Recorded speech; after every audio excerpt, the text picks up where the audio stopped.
live stream. The 5th live stream on my channel. Can't wait. If you are fans in Los Angeles right now, it looks like you guys are coming in here around 7:38, I think. It is so early for you guys. I think some kids just woke up, bro.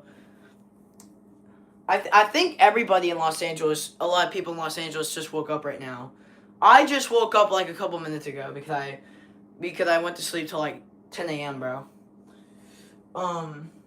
So yeah, chat, as you can see in the title, we are doing the very first video game sleep stream.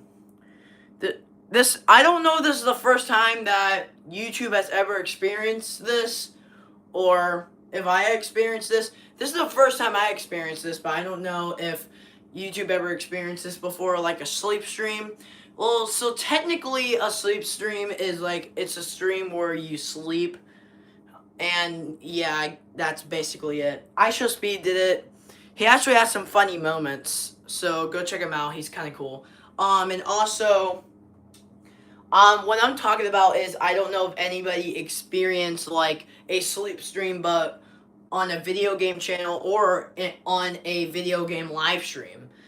Like because I'm gonna be going to sleep, I'm gonna be putting it on play on myself mode. Like the game can play for you, can play for yourself instead of you playing it. So I'm gonna put it on that mode, and then I'm just gonna go to sleep until like the game's over, or until I want to end the stream, which is probably gonna be around like 12:30.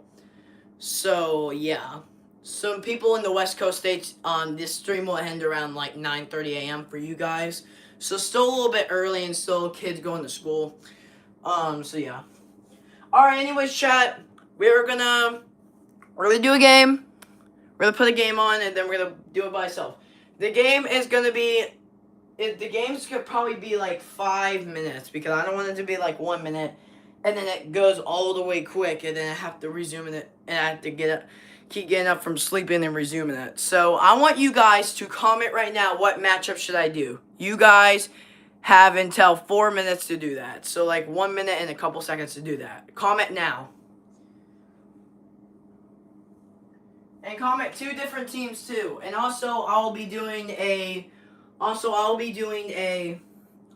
is it called, bro?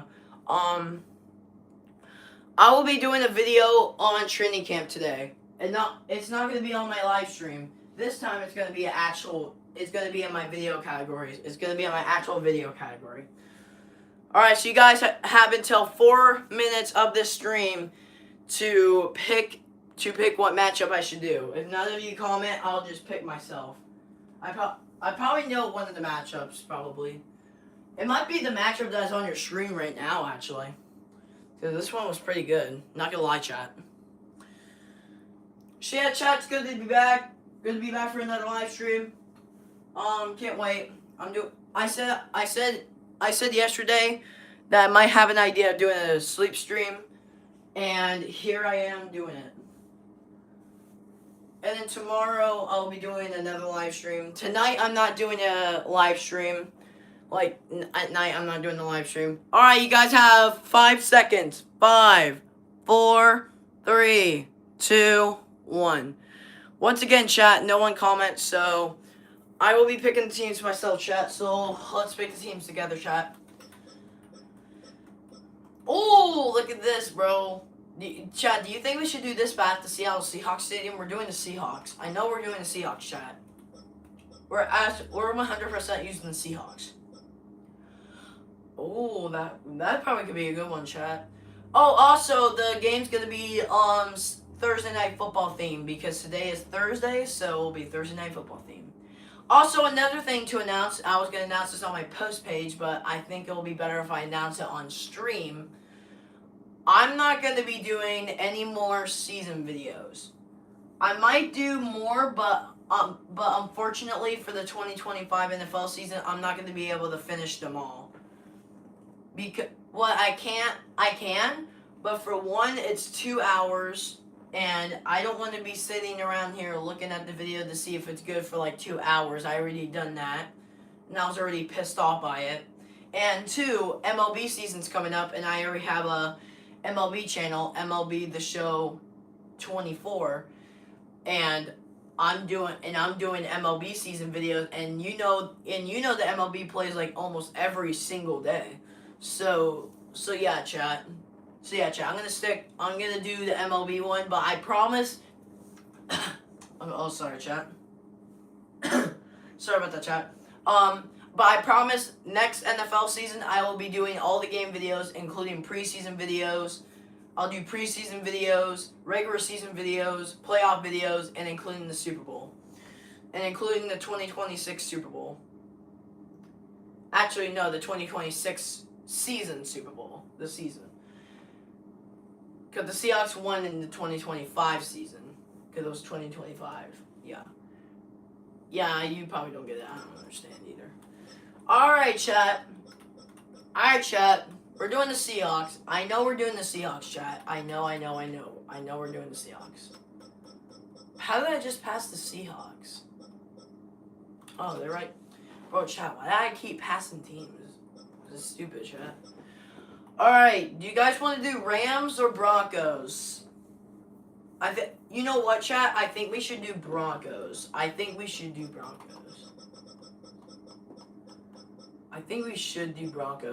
That will be so cool, chat. You know what, chat? Yeah, we're going to do the Broncos. Chat. Alright, here we go, chat. We're about to start our sleep stream. Now I'm about to go to sleep. Let me get my blanket together. I'm about to go to sleep, chat. Alright, I got my blanket, chat. I got some inner blankets here that I can use. I'm ready to go to sleep, chat. Alright, I want you to put in the comments of this live stream, good night, Brayden. Good night, Brayden. Because I'm about to go to sleep. Just putting on the modes real quick, and then I'll go to sleep, and then I'll wake up again to put on another one. It's rather going to be this one or another one, and that's it. Because I'm going to end stream around like 12:30. Or like 12 something if it's a little bit later, if the game's still going and I'm still asleep. Alright, chat. Alright. Who is ready for the stream, chat? I am definitely ready to go to sleep, bro. Alright, chat. Enjoy the game. I'm going to be heading to sleep. I just need to plug something in real quick, chat. Alright, there we go, chat. Also, I need to skip something real quick before I go to sleep. Alright, chat, I'm gonna go to sleep. Alright, chat, I'm going to sleep. Enjoy the game, chat.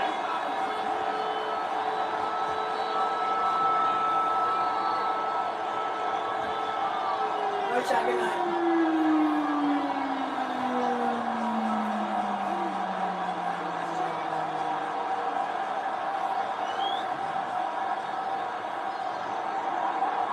Set to begin another week of football, and happy to have you along. We are underway on Thursday night prime time. The 3 series has passed the 30. So return to good field position. They'll start at the 32. So out come the Seahawks now for their first possession. They'll be led out by the 3rd overall selection back in 2018 from USC. It's Sam Darnold. And the thing with Sam Darnold is, we know the skill set is there. May not be the most mobile or strongest arm quarterback in the league, but usually plays with really good poise, and at his best, like a point guard in basketball, able to move around and distribute the rock. First carry, difficult work in the 30. And close to the first one, but he's going to be swallowed up behind the line of scrimmage. Well, 3 tight ends in that formation, that's almost a universal sign that they're planning to run the football. But how about the defense there? They met force with force and caused Alright, chat, I'm not too good to sleep. I'm not too good to sleep. I'm just getting ready to. Sorry about that, chat. Alright, good night. Back to throw, Darnold.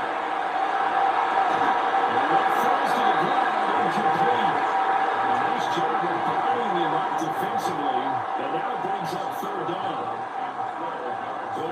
game look on defense. 2 extra defensive backs on the field and covered up essentially every blade of grass. They've allowed them to disrupt the play. 3 and out, a real danger here on their opening drive as they come up on a 3rd and 12. Darnold from the gun. Incomplete. That was their first 3rd down try of the game, and clearly something was off in the execution of that play. Good news, they get a whole game left to clean that up and start clicking on those key 3rd down throws. On 4th down, ready to punt, Michael Dixon. And Marvin Mims deep for Denver.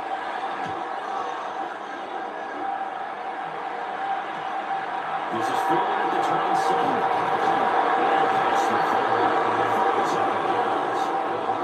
So here are the Broncos now for their opening drive. And they are led out there by their mobile quarterback.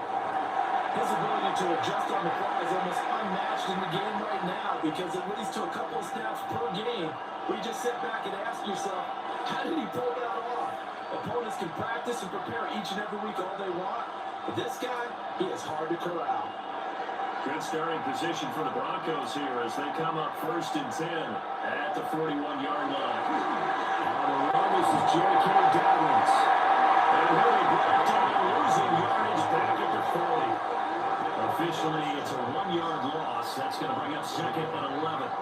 Part of the thinking when you bring in extra tight ends, you're hoping that each of your guys gets those one-on-one blocks and creates a crease for your runner. But the converse is, though, you've got to win those one-on-one blocks. And when you don't, that's the result you end up with. Knicks from the shotgun. And that's caught. It's Marvin Mims. And he'll be corralled out across midfield down to the 45. Denver has a 1st down on the 15-yard play. That's really good play design right there, and it's one that comes down to the offensive line. It's a deep in route, but it's only going to work if that line gives you time in the pocket to wait for the route to develop. Mission accomplished there as they pick up the 1st down. To throw, here's Hicks. Shit, I'm gonna go get a pillow real quick. Shit, I'll be right back. I'm gonna go get a pillow real quick. Another 1st down as he went right back to the same well, this time for 17 yards. First down at the 28-yard line.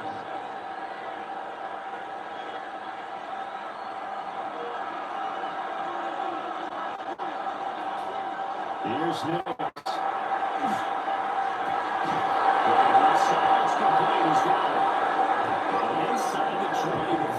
Alright, chat, I got a pillow. Now I'm actually gonna go to sleep. Sorry about that, chat. That's not just his first, not his second, already his 3rd completion here on the opening drive. And I think it's safe to say that I think it's more comfortable if we have a pillow, chat. One of their top priorities. Just some advice if you guys For are the doing defense some has got to be finding ways to cover. I don't think you can have one basic coverage to get it done. You have to throw a number of coverages at him. Make him think as he's running downfield, and hope you can create a little bit of effort. Alright, chat, good night. And I'm very serious this time. Put in the comments of this live stream, good night, Braden. Good night, chat. I thought they were going to switch out, but I didn't know if they felt they didn't have time or what the case was. Well, in any event, the extra speed, look for great penetration as they stop back on the line of scrimmage. So the completion good for 6 yards. And it brings up 3rd and 5 now. Well, they're not hiding who their central focus is on offense. Charles, he already now has 4 receptions here on this opening drive. And I know people who are watching the game are thinking, did they forget about him in the defensive game plan? But it's actually been the opposite. They give him a lot of attention, but he's been very creative and savvy in his route running and finding seams and openings in order to create these completions. And it looks like he'll be just a yard shy of 5 here as he's out at the 6. And in a lot of ways, that catch is expected. Red zone presence, and that one was realized there. You've got to find your tight end in that situation. 1st and goal from the 6. They'll go play action with this. And it's on stride. And they'll take it into the end zone for a Denver score. Adam Troutman, a 5-yard touchdown. And the Broncos will claim the early lead as they're on the board first here tonight. Both sides of the football in sync early. You force the 3 and out, and then you take it down, score points. You know what that tells me? They saw their game plan really well. Head coach said, listen, we're just going to stop them on 3 and out. We're going to take the ball downfield and score. But he also told them how it was going to happen. They're going to run this. We're going to stuff it. Then we're going to take the ball. They won't be able to keep up with us. They got it done.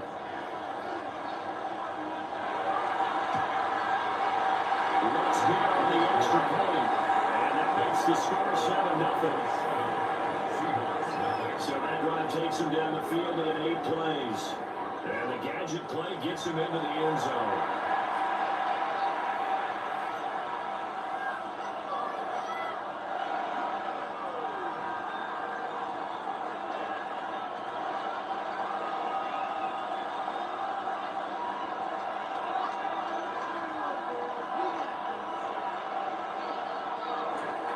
After the touchdown, Lutz to kick it off.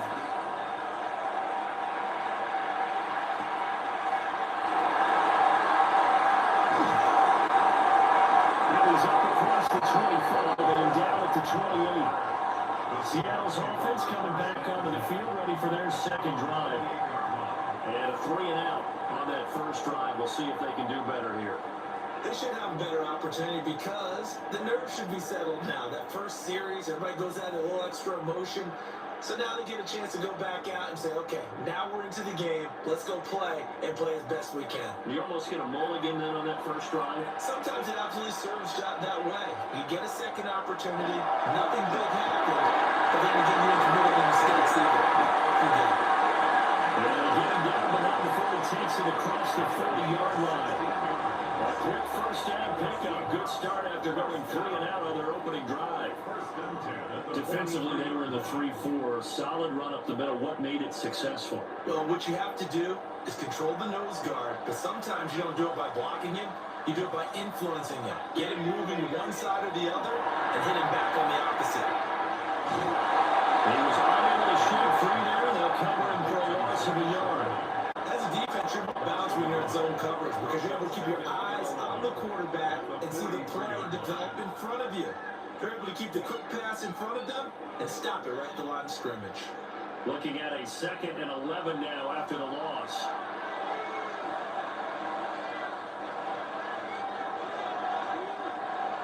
Out of the shotgun, here's Donald.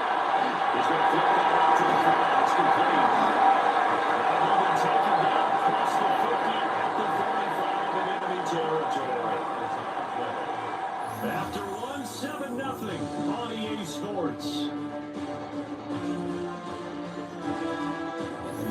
Second quarter now from Seattle, and it is the Seahawks with the football here. So a 1st and 10 now in Denver territory at the 45-yard line. He's going to go to his fullback. So 5 yards here, final on the play. And 2nd down. Good sure hands there from a guy not accustomed to catching a whole lot of passes. But how about the way he was able to pull that one in and pick up good yardage? Now 2nd and 5.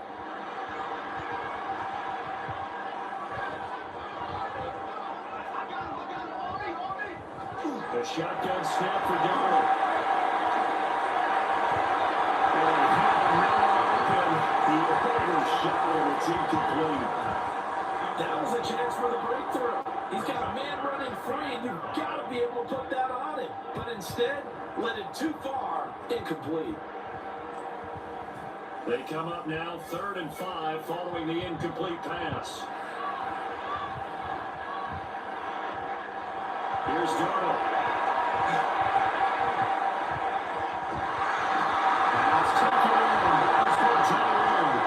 This is going to be another 1st down as they'll make the tackle at the Broncos' 29-yard line.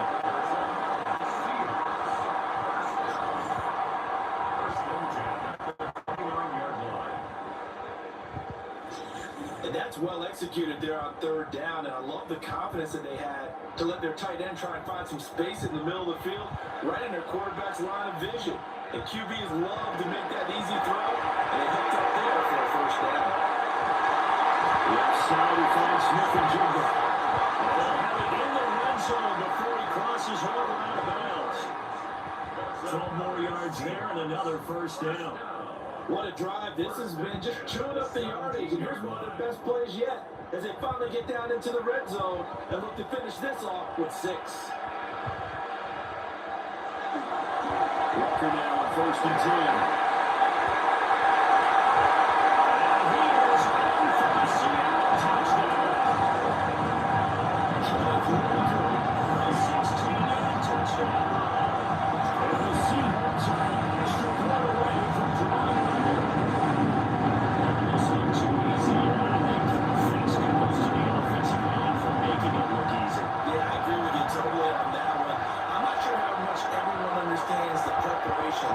That go into a game for an offensive line, because there's a reason that running backs and quarterbacks give them big gifts at the end of the season after a big year.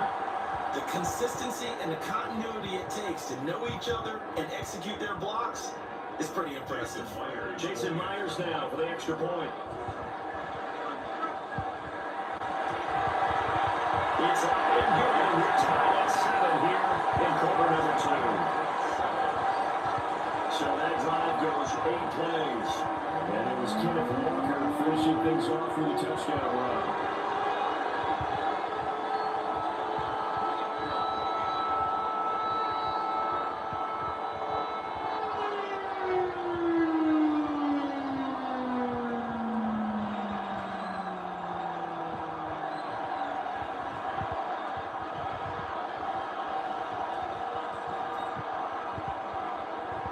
So all even at 7 now as they kick it away.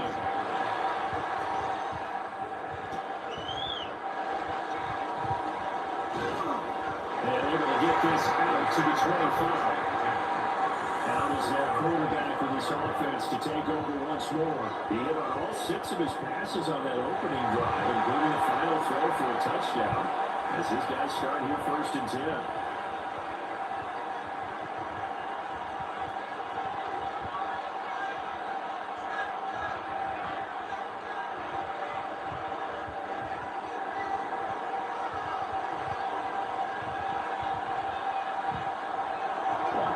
Here's Nix.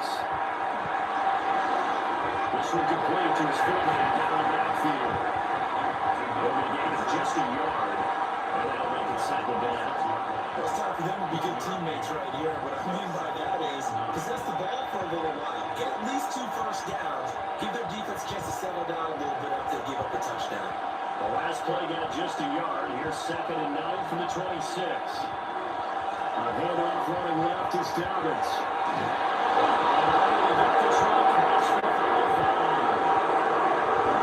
First down there, 12 yards on the play. A big hole there. How about him handling the point of attack? Just positioning himself so that run could go right off of his backside and deep into the secondary. So here's a 1st and 10 at the 38. To throw is Nix. They set up the screen for Dobbins. He's taken a yard short of the marker. Good gain of 9 on 1st down. And good yardage there on 1st down, because sometimes all you need to do on the screen is get one key block. That might set your man free. That was pretty good pursuit to the football defensively, or it could have gone for more. 2nd down and a little more than a yard here. And the Central Florida product is R.J. Harvey. And that one blown up quickly, as he's going to be stopped before he can even get started. That 2nd down play, that's a -4. We all have habits. We can be somewhat predictable. You know me pretty well on 2nd down and short. What I like to say? Play action. Yeah, without a doubt. I thought that was a great spot to call it. Instead, didn't go their way, did it? Our defense sold out for the run. Worked out well. 2nd quarter, 2 minutes to go. Tie ball game. 3rd and 4. Now it's Nix. And he's got his man on the outrun.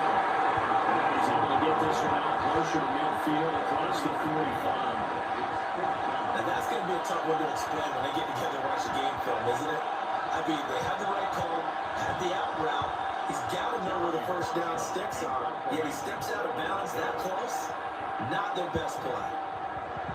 Now on 4th down, on is the punt team sending this one away. And a great job on special teams to down it, as this will be marked out inside the 5-yard line. The Seattle now ready to march out of the field.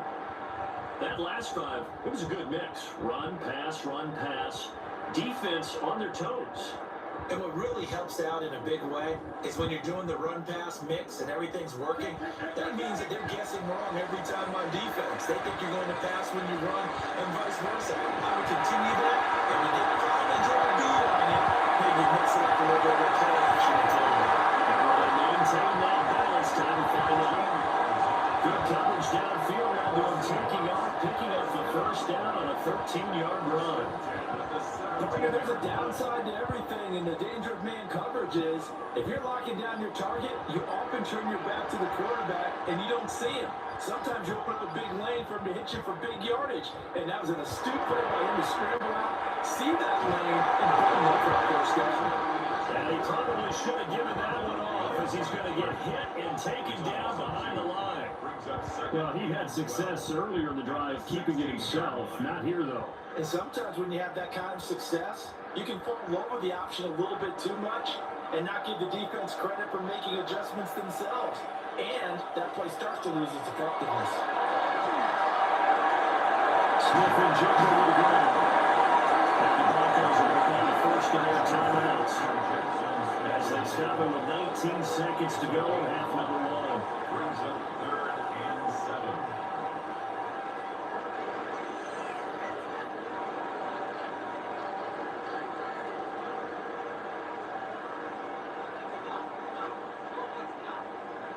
Here comes 3rd down and 7.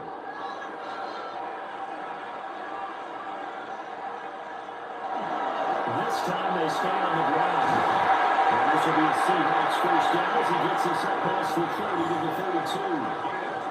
Now the offense going to use the first of their timeouts. So as they talk it over, we step aside. At the 32-yard line.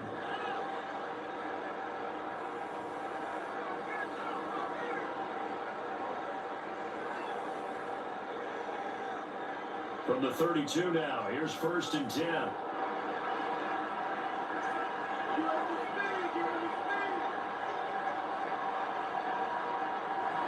it's Donald.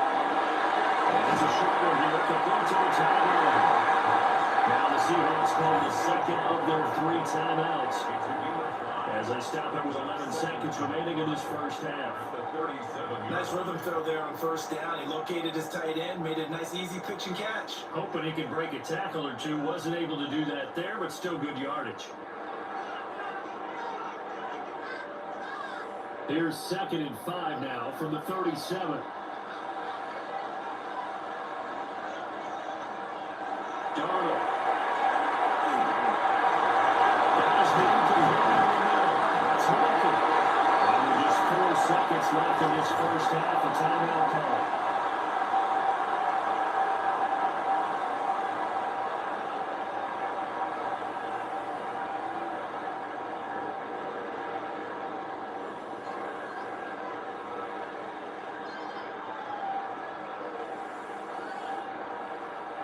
And unless this is a quick incompletion, this is likely the last play here of this first half. A final shot before the break. Darnold. This is intercepted.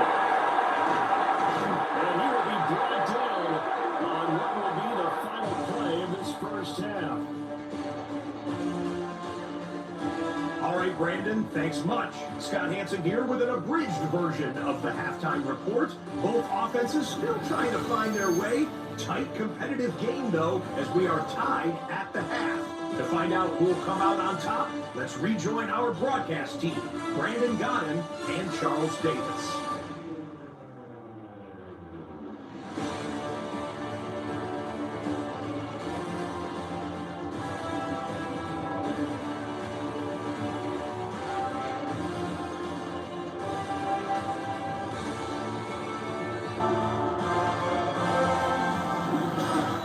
Scott, thank you very much. We are ready to get started here with the second half.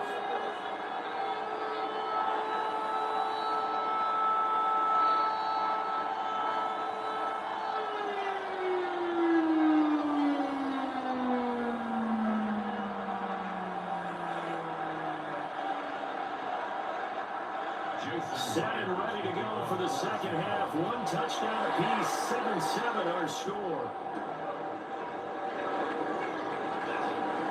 Well, now how about this return? And good starting field position. They'll get this one all the way up to about the 35-yard line. Here comes the Broncos offensive unit here as they'll have it first to begin this third quarter. It's a tie football game here. What do you think, Charles, the message was at halftime? Well, I think that they probably just looked at things and said, we're fortunate that this is a tie game. No need to panic, no need to change a whole lot. We didn't play anything close to our best in the first half, so we don't have to go out and win one for the Gipper. Let's just go out and play our best football and win one for us. Second half starts with a run by Dobbins. Looking for a seam but finding none. We'll get back to a line of scrimmage, and that's it. No gain on the play, and it'll be second down.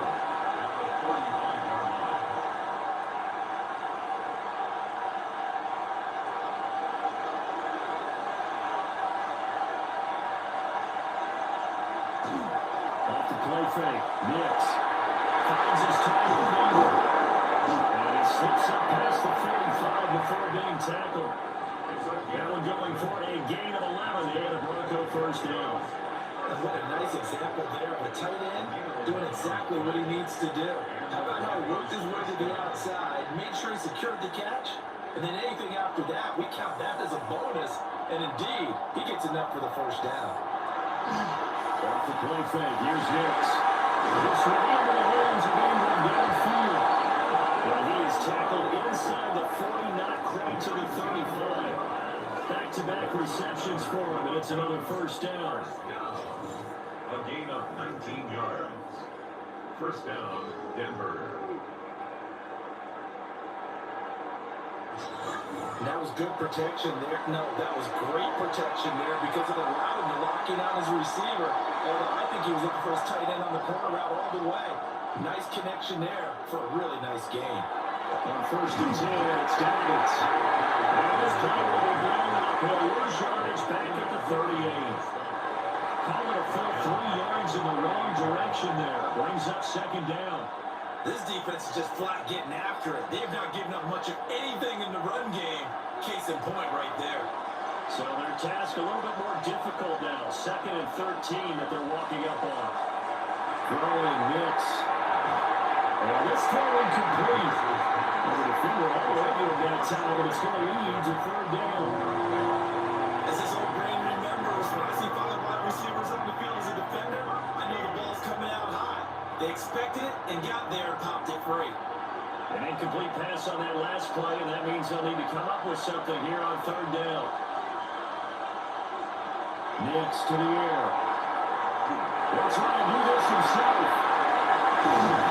Now wind up moving the chains again as the tackle's going to be made at the Seahawks 18. That one a broken play, but it ends up being a good play. The scramble goes for 20.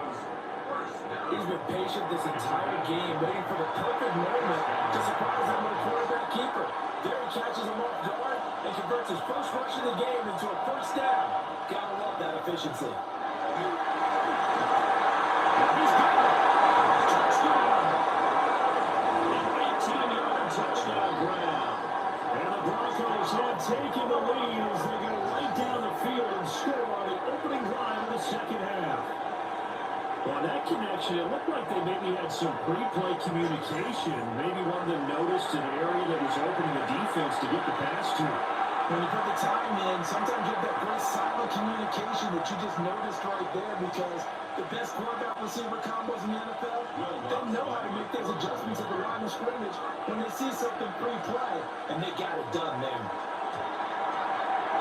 Waits for the extra point, and that makes the score 14-7. So that lines up a 7-play drive all told. And it ends with a Denver touchdown.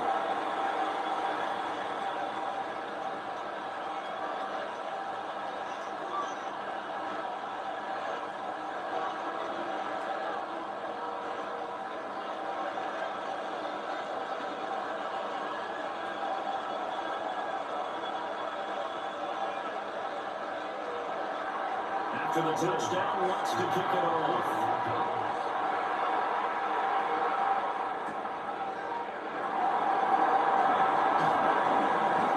tackle going to be made right there at the 25-yard line. Now we'll see what this Seahawks offense has in store with their first possession of the second half. And this game was all square at halftime, but now they find themselves down 7 following the opening drive touchdown here in the third quarter. And they need to take a good, relaxing, deep breath, don't you think? Because right now they might start to feel like they've got to play catch-up here and start matching them point for point. But it's still too early to get there. They can still run their offense. Plenty of time to get back in this game. Off the play action, Darnold. Now throw on the run, but that's going to be incomplete. At this point in the game, in the situation they're in, partner, these incompletions that we're seeing, they need to turn into positive snaps, and soon. Third quarter of a tight football game as we come up on a 2nd and 10.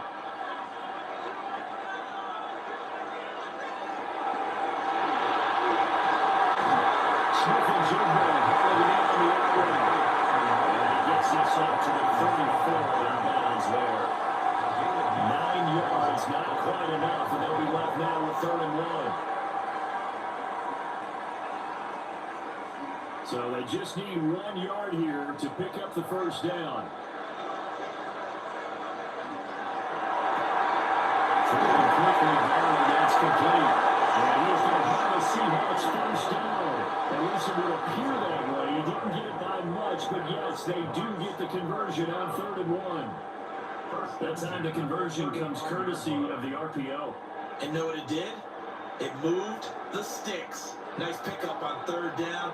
Even better decision. Darnold to throw again. This one goes underneath to Walker. And this will leave him a yard short. Nice pickup of 9 yards on 1st down. Just about every quarterback is trained to really look downfield first before you come back and make a nice safe throw. And in this case, that's exactly what he did. Found his running back, let him create some space, and it turned out to be a nice play for the offense. Option play to give the Walker. And they went the wrong way there. Losing yardage back at the 43-yard line. He winds up giving a yard back there, and now it's 3rd and 2. I like the strategy. Extra tight ends, extra beef. They want to run the football, but that means they probably want to run it inside. If you get strung out on the perimeter, you're in peril. Yeah, we saw the result. Negative yardage. Here's Darnold. And a finally open there. It's complete. Still open. And down to the 20 he'll go before heading out of bounds. A big play there on the catch and run. 37 yards. Well, that was a pretty good time for his first catch of the ball game, and it turned into a huge play as well. He's certainly not been a central part of this passing game so far in this one, but he made his presence felt there. A big pickup on 3rd down. Running left is Walker. He's out of bounds, but first he gets it inside the 10 to the 7. 55 yards rushing for him now and just 6 carries to this point. The CD a lot of times like to separate speed and quickness, and they've got a back that's both. We know that he's fast in the open field, but man, his first step is so quick too. It is something, isn't it? Because you think of that type of speed getting to the perimeter and trying to get but also when you run those inside runs, he can get into the secondary so fast the linebackers don't have a chance to react. It's a gain of a couple, and it'll be 2nd and goal. 4th quarter coming up here on Thursday Night Primetime. You're watching the NFL on EA Sports.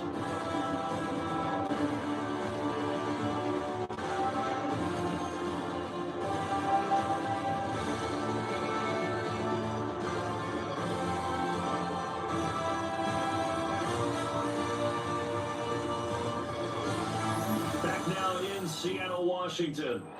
And the ball smacked down on the 5-yard line. Here's 2nd and goal. From there, here's Walker. And they'll get this one back to the 5-yard line, but no further than that. It'll go as a loss of a yard, and it'll set up 3rd down.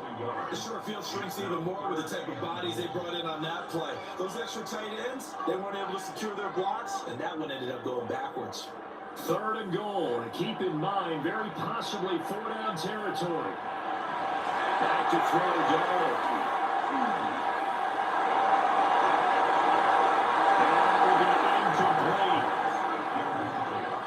Not only did he have a chance to scan the field there, felt like he had a chance to scan it twice. The protection was that good. Unfortunately for him, the coverage downfield, equally good. Likely the play of the game here, trailing in the final quarter and going for it on 4th and goal. 4th down for Darnold. It's desperation time. This is caught. He's going to be stopped shy of the end zone. They get the completion but cannot push forward into the end zone. And the Bronco defense comes up big. So they'll trudge off the field with a bitter taste in their mouths after that failed 4th down conversion. Yeah, there'll be a lot of analysis there on the sidelines. Was it the right call? Was it against the right defense? Should they have even gone for it at all? Will that change what they do going forward in this game? A lot of questions to be answered by them. The defense doesn't really care. They're like, bring it on again. We'll stop you the next time, too.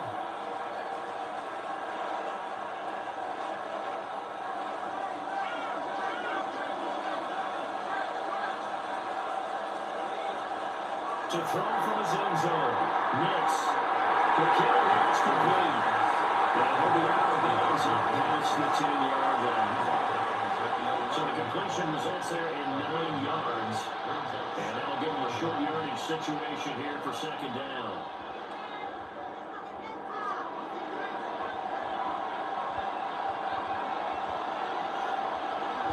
Will run up the double doubles. And they'll run him down at the 20. 9 yards to pick up there, and it's a 1st down.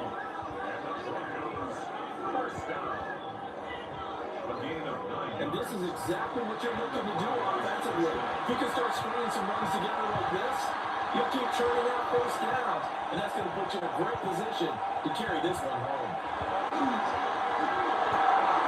Here's a quick throw out to Mills. So 8 yards on the completion there, and it'll be 2nd and a couple.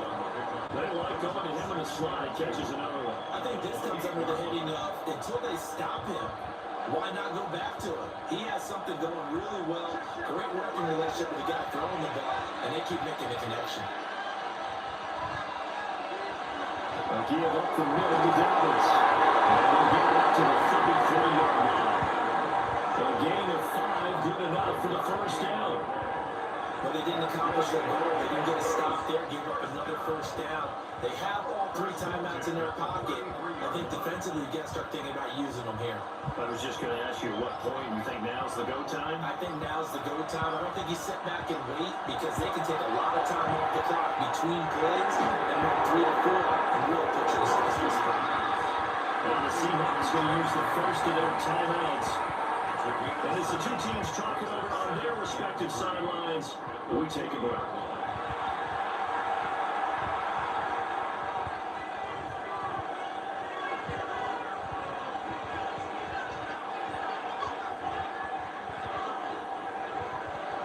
Ball on the 40 now. Here's 2nd and 3.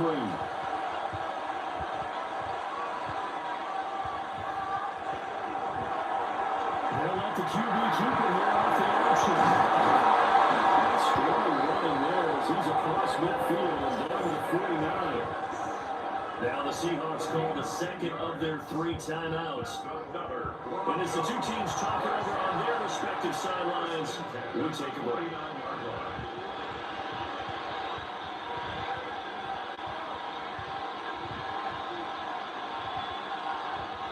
So from Seahawk territory now, it's 1st and 10 at the 49-yard line. Now the handoff for Dallas. And a pretty athletic run right there as he's going to get this down inside the 40. Now the Seahawks forced to use their 3rd and final timeout. And as the 2 teams talk it over on their respective sidelines, we take a break.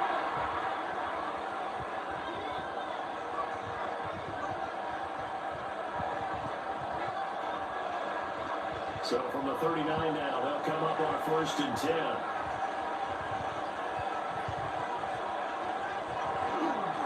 Another run here with Dobbins. A very determined one there as he'll take this all the way down to the 27. Good effort. This has been a tremendous drive to this point, and this is all you want, playing with a lead in the fourth quarter. If you can keep the ball on the ground, keep the sticks moving, we're going to be in good shape to finish this one off. Fourth quarter, down to the final 2 minutes, and we've got a one-score game. So it's Bronco football as we get your reset here. They've got a 1st and 10 as they look to try and finish this one off.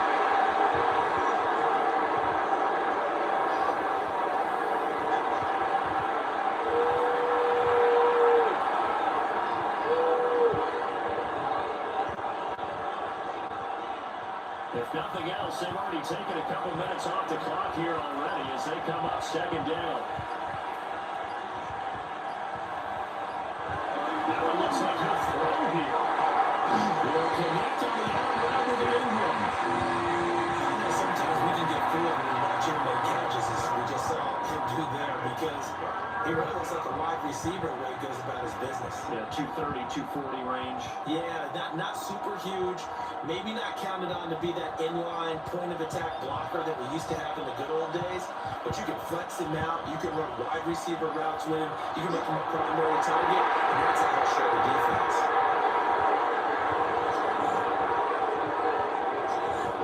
So this one will rise up a Denver victory. And it was their defense that really made the statement after the break. They pitched the second half shutout. Yeah, think about the team that just got vanquished. They did score in the second quarter. Do you think they thought at all that that would be their last points of the game? No, but what a second half. The adjustment, whatever they did in the locker room, it certainly worked. It certainly did, and you're exactly right. Whether it was an adjustment, whether it was just more focus on what they planned to do going in, whether they just played better, whatever it was, it all came together in the second half, and no points were allowed. That's a great way to close them out. That'll do it for us. I'm Brandon Gordon alongside Charles Davis. Thanks to our entire crew as well. We'll talk to you next time. So long, everybody.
Just about set for a start. Happy to have you with us, and we are underway here on Thursday Night Prime Time. Shows him a seam. And now a little across the 25 to the 27. The Buffalo offense coming out, and it is Josh Allen who's at the helm. I remember when he came out of Wyoming, the big question mark, could he be accurate enough to be a star in the NFL? I think it's safe smart plays and put those doubts to rest. He can roll out and run it. He can bomb it over your heads. Everything in between. He's an absolute nightmare for defenses to try and prepare for. And when he's on, he's an MVP caliber player each and every time he takes the field.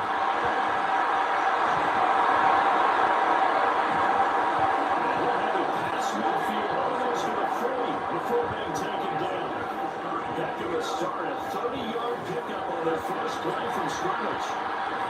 Good, strong, explosive run that started inside, which means you got to control those defensive linemen, the defensive tackles, the nose guards. Those guys have to be controlled. How about the offensive line, the job they just did? Yeah, key that A-gap usually on those runs, right? That's where it all starts, because everyone wants to kind of control that area. It disrupts things from the defensive side and the offensive side. As we just saw, that opens up possibilities. A very nice pickup of 33 yards. First and goal, Buffalo. And this offense has come out swinging here in the early going. They pick up a nice chunk on that pitch and catch. And the two of them have this offense moving in the right direction to start this game. The chain gang hustling to catch up. Here's first and goal from just inside the 10. So they fake the handoff. Now Allen. Quickly here, and that's complete. And they'll get this guy inside the 5 to the 4 before he's out of bounds. And they ran just a little underneath around here on first and goal, but there's really not a whole lot of room to operate this close to the goal line. He's just not able to get loose after the catch. Second and goal from inside the 5. Cook. He's in. Touchdown Bills. And they do exactly what they wanted to. Opening drive, they get into the end zone. They do it on the ground. And not only is the person lugging the ball happy, of course, because he got it into the end zone, how about the offensive linemen and receivers who are blocking for him? They have to feel great about themselves, sticking in the end zone on a running play.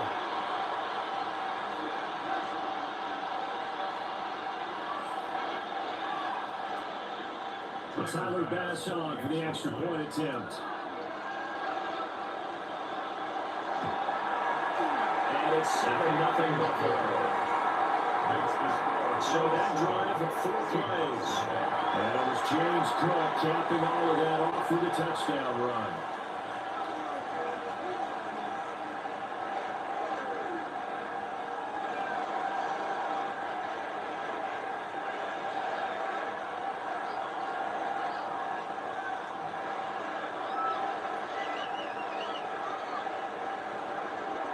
After the touchdown, Bass to kick it away.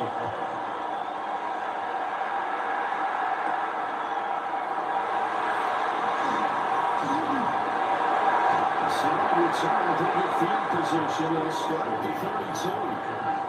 So here come the Seahawks now for their first drive.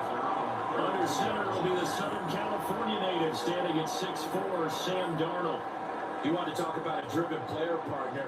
This guy is absolutely that person. He doesn't just have goals in this game. He wants to be remembered among the best to play the position, and he treats every game as an audition for that.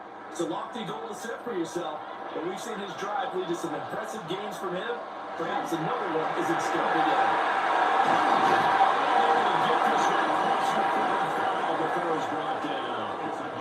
First down yardage on the first play of the drive, giving 14. Although his reputation as a speedy runner precedes him, it's always fun to watch him work. It is eye-opening, isn't it? Because when you see him get the ball and just go, in addition to that speed, it helps out his blockers. They don't have to hold down so long because he's just going to speed right past them. But he gets us to the other side of midfield across the 45 before going out. 11 yards there and a first down for Seattle. 43-yard. Nice little nifty play for him there. Yeah, that's the ability to read a defense and utilize players that don't often get picked up in coverage easily. I'm talking about being able to use the backs out of the backfield. Because I know that when I used to cover, you just not going to do it. Just got a nice rush down there. Well, we love to say, get those backs into space, right? They were able to do that there. Nice pickup on first down. And I think this is a route we'll see more of as this game goes on, because with his speed, They want to get him the ball in space on drag routes just like this. They want him to get the ball and run after the catch. Good job there, though, holding it for a short gain. Trying to left side with Walker. And really brought down, losing yardage back at the 40. It'll be a loss of a couple on the play, so now third down coming up. That was well played there defensively. 2 tight ends in the formation, which essentially gave them 7 blockers up front. Hard to imagine with all that size and beef that they could let a tackler through, but that's exactly what happened. A loss resulted. Open that left side, Sharif has it. And he's getting the first down as a tackle made at the Bills' 28. They pick up 12 on the play there, and they move the chains. Solid opening drive so far, Charles. They've moved this football into field goal range, but you know that they want to cap this off with 6 and not 3. Absolutely, as one of the better coaches in the league always tells me, on offense, I want their body blowers all getting long and finishing with guys. One of the body blowers right now, he's hoping to run up the top and take care of the end of this drive. That's a 12-yard gain now on back-to-back plays. Quite the opening drive march they're on right now. It looks a lot like what we saw in practice prior to the game, doesn't it? You know, because on that last big practice beforehand, you go through your offensive script, you go through your play calling, you go through all the stuff and establish things, and it looks like it's kind of like And he's got it. He's on for a Seahawks touchdown. Adrian Porter, a 16-yard touchdown. And the Seahawks respond to that opening drive touchdown to 1-0.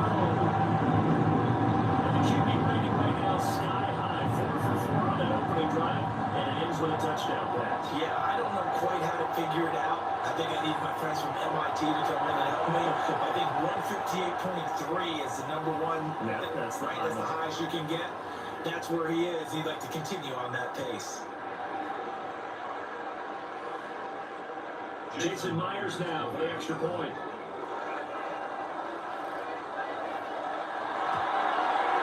It's up and good. So these teams match touchdowns here in the first quarter, and we're tied 7-7.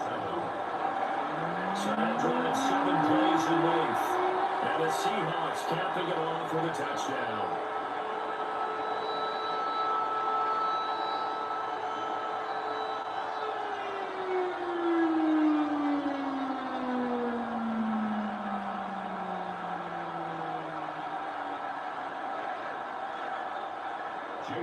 Each team's had it. Each team has scored. 7-7 here as the kick's away.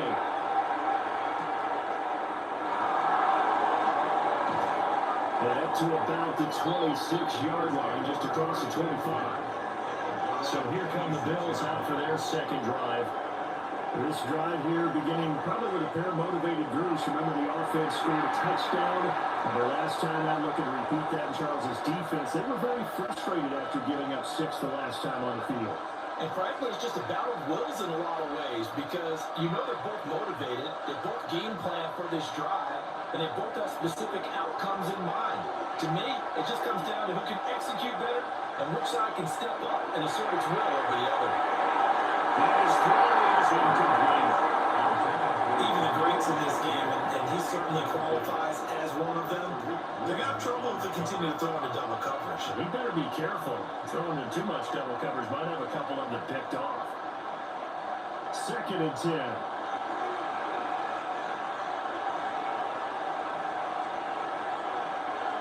Now Allen. Looking on the outside, he finds Shakir. And gets 7 out of bounds, so they're left with a 3rd and 3. An ex-teammate used to tell me all the time, I hate experienced quarterbacks because no matter what, you really can't hide what you're doing. And I think that right there, he knew right away where the blitz was coming from, where his primary guy was going to be, and he ended up going to a secondary target for a nice game. I was just going to ask you, that wasn't the primary target. He's so good at that, isn't he? I think he knew right away that he wasn't going to get to his primary guy. I think he read that as soon as he got to the line of scrimmage, knew where the pressure was going to come from, and said, I know how to beat that, and that's what he did. First down, Bills. I know this may be jumping the gun a little bit, but 7-7, they're flinging around like crazy. Look at the drive that's going on here. Partner, we may have to start thinking about One of these defenses just holding someone to a field goal. They may be trying to get advantage that way. He's got a man. It's his fullback. He's able to get this one out of motion to midfield across the 45. Short completion, just 4 yards. And that'll bring up second down. I wouldn't be surprised to see the next step in utilizing this position. It's actually utilize more of a scat back in this spot. Because we saw the catch there, right? He made it.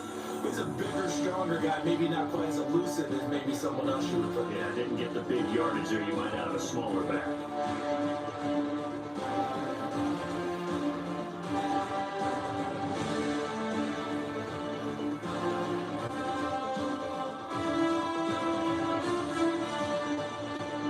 The Bills with the football as we start quarter number 2.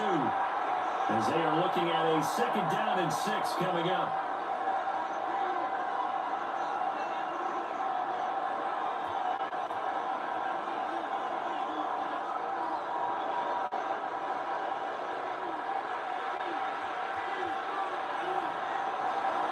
On play action, Allen. Getting an open man is Josh Powell. Now wind up moving the chains again as the tackle's going to be made at the Seahawks' 32-yard line. First and 10 at the 32-yard line. So on the other side of the field now, it's 1st and 10 as they got things rolling on this drive. Motion man is Shakir. Allen to throw once more. Pitch and catch to the tight end Knox. And he'll go down at the 26, following a gain of 6. It certainly feels like there are more stars at the tight end position than there were even 10 years ago. And I think it's become more of a glamour position because of the ways it can hurt a defense, and guys want to be involved. They can be in line, close to the line of scrimmage. They can split out like receivers. But hands, route running, speed, and some toughness to go across the middle. You put it all together, you got heck of a tight end candidate. Give him a yard on the run there, and that's going to set up a 3rd down and 2.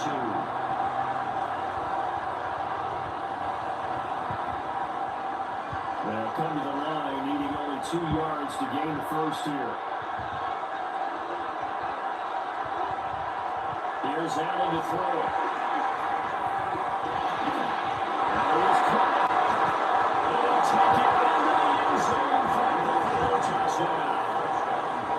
Khalil Shakir, a 24-yard touchdown. And the Bills have taken the lead. And on that one, able to catch it, also able to have the wherewithal to take it in for the score. And how about the phases of a successful catch and completion of a play? Lift the ball in, secure the catch, and then, of course, the one after the catch ends up in the end zone.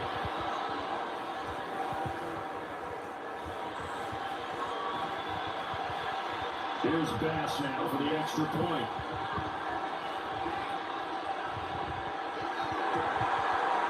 And he's got it. It's now a 14-7 ball game. So that drive in total 8 plays. And it was all polished off with a Khalil Shakir touchdown catch.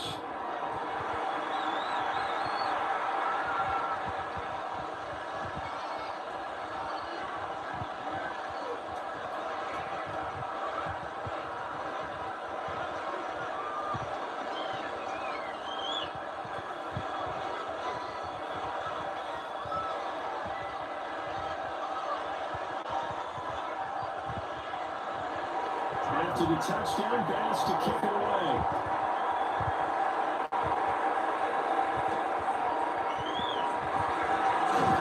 And they'll get it up just past the 20 as these guys will go to work at the 21-yard line.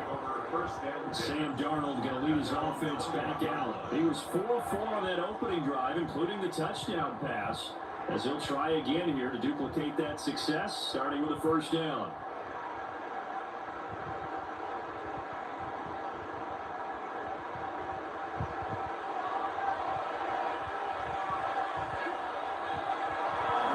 Fake the handoff, now Darnold. He'll flash it in out to the right. He'll be corralled right around the 34. Give him 13 yards on the opening play of the drive and also give him the 1st down. Partner, this is one of the best routes anyone can have in an offensive playbook. Tough to defend because you think it's a go route, and then he breaks it back on the comeback. There's one other thing you need as well. A well-thrown ball. Exactly. You want to get the guy that has some precision in throwing the football because of the time of the year. And he works his way forward to pick up 4 yards there on 2nd down. And that was a quality play to start a new set of downs. That was simply an offensive line winning the battle up front and winning in a big way and giving the guy in the backfield a nice lane to hit. From the 38 now, here's 2nd and 6. Sticking with Walker on 2nd down. And good run there as he'll take us all the way up to midfield. 11 yards there and a 1st down for Seattle. I don't know what this says about me, but I love successful runs up the middle when the blocking is so well executed like that. And it doesn't matter whether it's zone blocking, whether it's a power scheme. When you have a blocker on a defender, and then the running back can read it, find the proper hole, and just go, sometimes it's unmuted. And this time they were ready for him as they stop him right at the line of scrimmage. Brings up 2nd and 9. We've hit the 2-minute mark in the 2nd quarter, 14-7. They work now on 2nd and 9.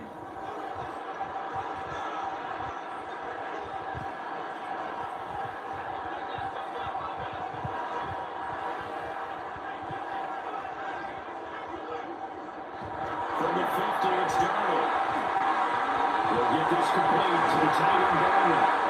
And a 6-yard gain gets him right around the 43. The coaches always harp on the quarterback reading the defense and getting into the open man. That's good recognition there. And how about what he did after the catch? Yeah, hit your tight end, let him get some rack. Yeah, when he gets moving, not many guys want to come over and put a hit on him, do they? Here's Darnold. He'll try to pick it up himself. And he will slide to a stop. He does have the 1st down. It goes as a gain of 8 and there's the chains. Certainly not a positive sign if you're the D coordinator and you see your guys give up that space so early in the game. 3rd down, that's when the clamps are supposed to come out, but his ability to create things with his legs makes things difficult. Out of the shotgun, here's Darnold. He'll get this complete to Cooper Kupp. And he's slid down around the 15-yard line. A good pickup there, 21 yards. 1st and 10 at the 15-yard line.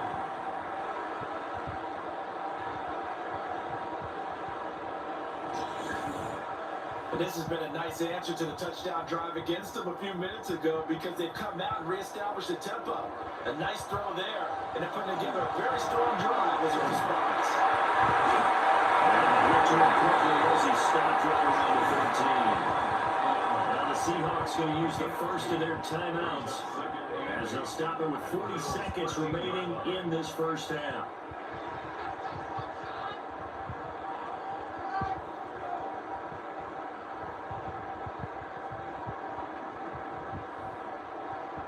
Second down and 8.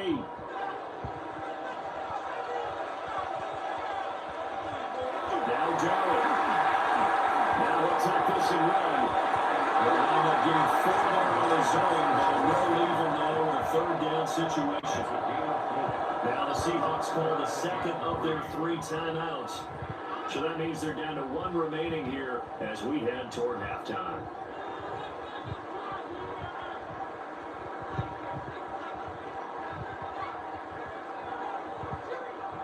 Coming up here looking for 3 yards to pick up the 1st.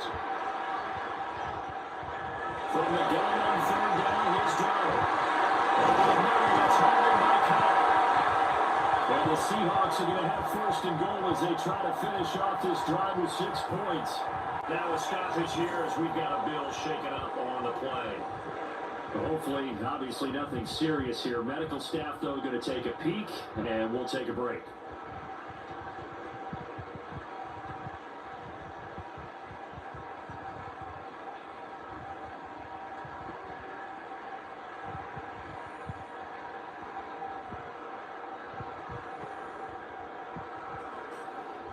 A chance now to get even before the break as they come up 1st and goal.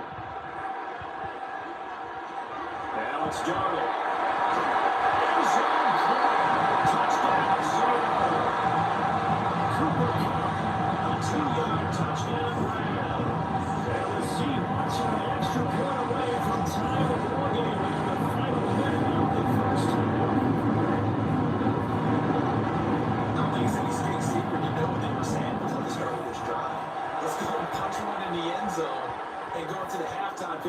lot better about ourselves. Let's go get this done. Yeah, tie things up, and then you get a brand new ball game. The extra point now coming from Myers.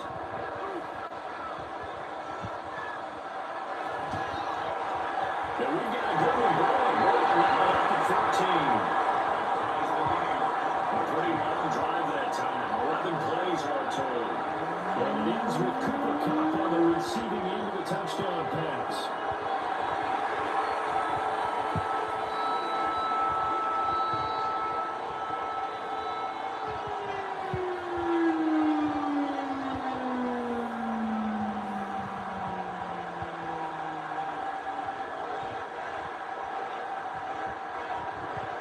This one tied at 14 now as he sends this one away.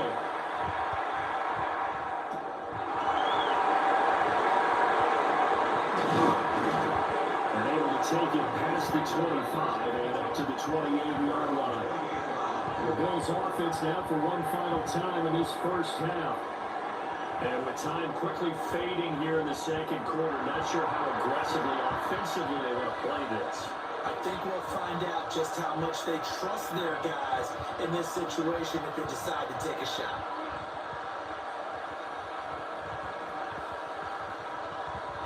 A little over 20 seconds remaining in the half as they'll line up here first and 10. In motion to tight end. Allen. It's incomplete. This is what defensive coaches ask of their defenders every single ball game. Get a hand on every throw in coverage. They want the deflections. They want the knockaways. Pick it yourself if you can, but at least knock it down and guarantee it's incomplete. Here's second and 10.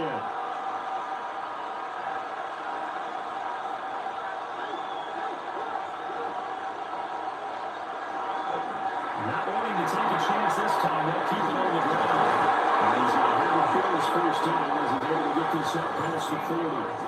Now the Bills will use the second of their timeouts as they'll stop it with 14 seconds to go in this first half.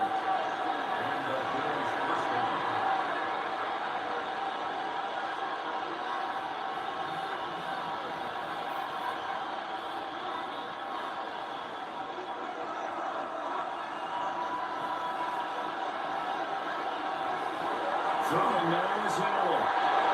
And that nearly troubled, but it's incomplete. The rookie had it and lost it. And it'll be second down. To this point, I've been impressed with the work defensively. They have now allowed a lot of receivers to run free. And there's another example, another incompletion. Now a second and 10.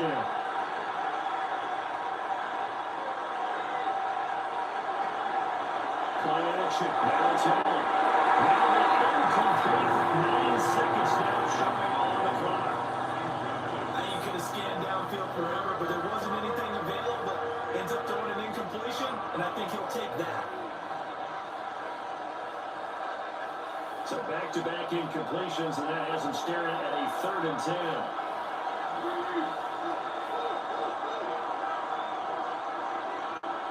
Here's Allen.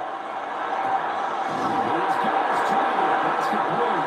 And this offense going to elect to burn a timeout with 5 seconds remaining in quarter number 2.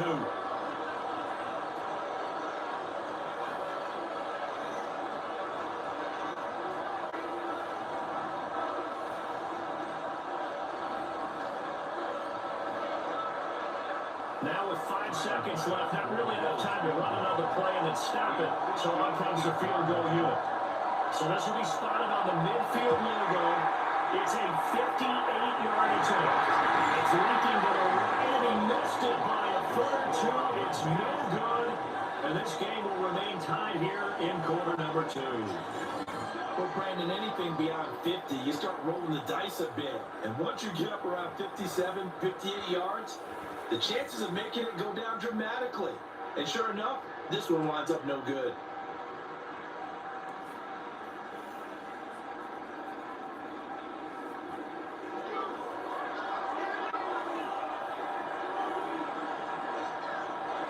The final shot before the break. Darnold is going to take a shot at the end zone. Why not? And it works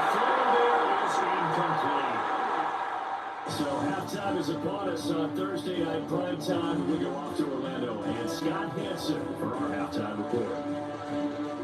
Okay, Brandon, thank you. Scott Hansen back with you in the studios in Orlando. We've got a close one as we expected. No quarter given on either side. We are all tied up at the break. This one could go either way, so let's find out as they're ready for the third quarter kickoff. Send it back out to the stadium and our commentary team, Brandon Godden and Charles Davis.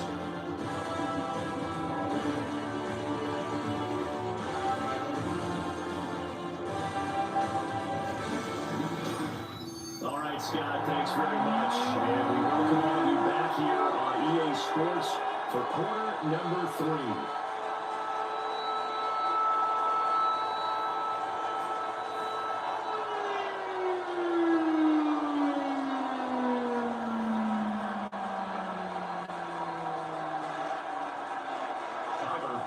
And ready to get the party started for the second half. It was an even first half, all tied on the scoreboard.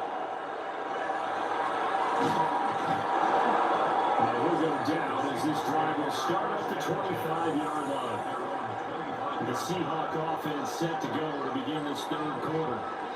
Well, the first half, very even. I mean, really, in all facets, this ball game tied, Charles, so as we start the third quarter.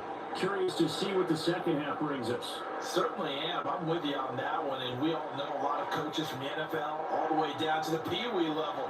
They love to spin it to their teams. Hey, we're starting a brand new, shorter ball game. It's all even. Let's go out and seize it. This is ours.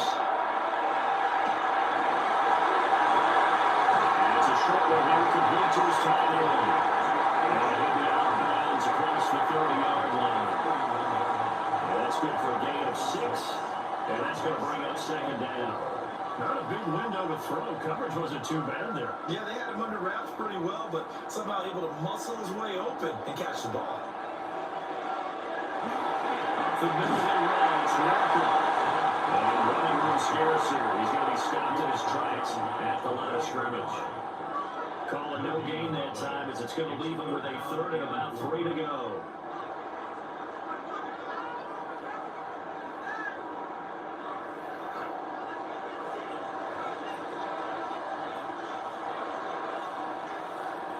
Back to throw, Darnold. Working middle of the field is now complete. And he's going to have the Seahawks first down as they're able to get the third down conversion. First and 10 at the 22-yard line. I'm not sure that was necessarily a safety valve or a check down throw on third down. Sometimes just try and find the open guy and get him the ball. He did exactly that and found a way to pick up a first down. Darnold now to throw. As it complete to Jackson Smith-Njigba. And he's able to take it across midfield before going out of bounds. So the completion results there in 9 yards. And it'll bring up a second and short.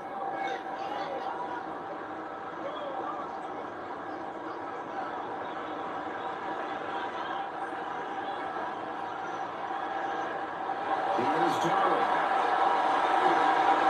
Up in the outside is cut complete.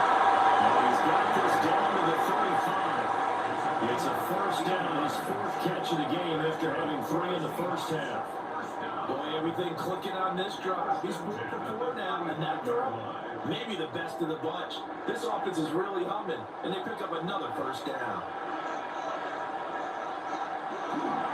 Straight ahead, Walker. Maybe the line of scrimmage with that tackle on the play by Christian Benford. Well, they certainly had success throwing the ball on this drive, and not as much running as we just saw once again on that last play. Stopped after a very short game. But I wouldn't abandon the run totally, because otherwise, pass rush will just tee off on your quarterback. Makes it very, very difficult for him in that situation. Darnold. Left side, he finds Smith-Njigba. And the gain of 5. And now it's 34. Brings up 3rd and 4.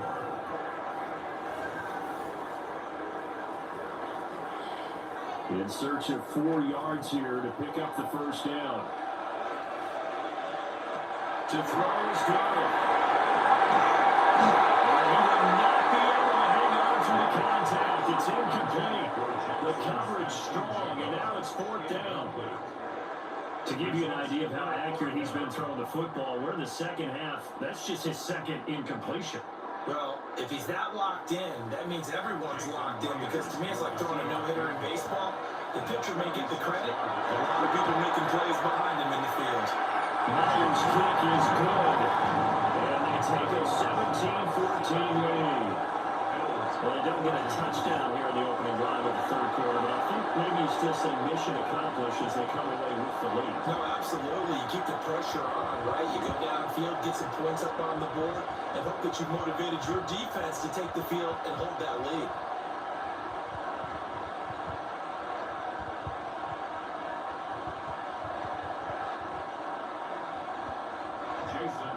Myers now converted on the field goal try. Now he's on to kick it away.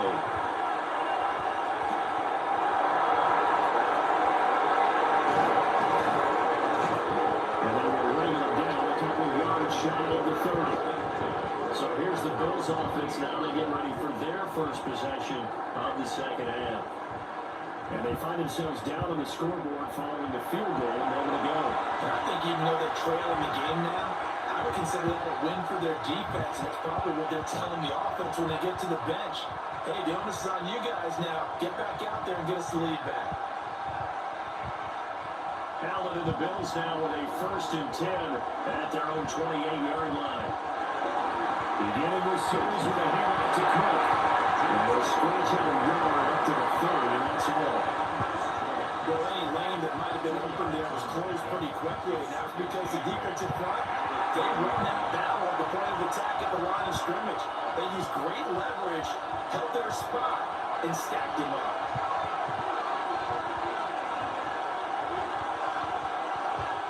To throw, it's Allen. Get this one in the middle of the cover. And it's taken down right at the 45-yard line. 25 yards there on the catch and run. And the Bills, 1st down. 1st and 10 at the 40-yard line. Barney sold the go route really well. Thought he was going deep and curled it back inside for a nice completion. DBs love when they pump the brakes, don't they? Yeah, that's really a whole lot of fun. It's almost like you said, listen, we're going to sell the go. Just go. Let's see who's faster. 1st down, here's the run with Cook. Shifts past him. Inside the 15 before they drop it. 81 yards for him on the ground now. He has been a tough man to bring down all night. They went with the nickel look defensively, so they had 5 defensive backs in there. Didn't help them stop the run. Yeah, I love that. The nickel look. 5 sets, 5 DBs. But what also happens then, you take a big body off the field in order to insert that guy. So you're taking a big off for a little. And oftentimes you can run the football effectively against that defense. Now Allen. He's got his man in stride complete.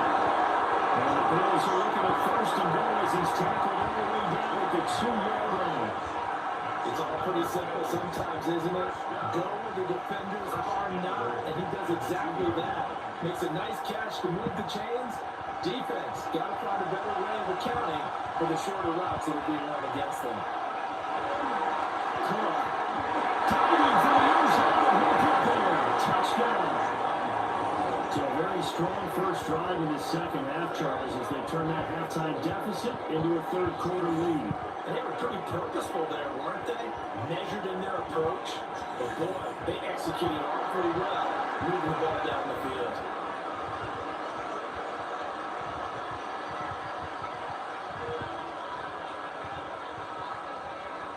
Tyler Bass now for the point after.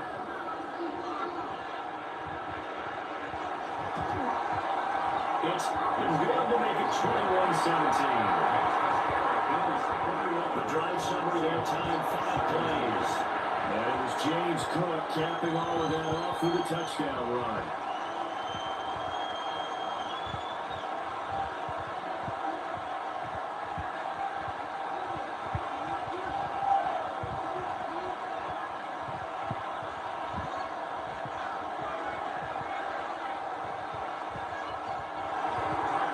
after the touchdown pass to kick it away.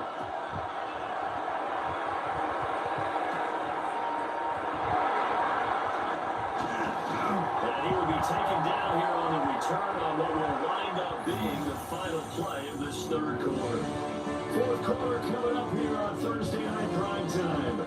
This is the National Football League on EA Sports. Back now in Seattle, Washington. It's the Seahawks with possession of the football, but they do trail here to begin quarter number 4.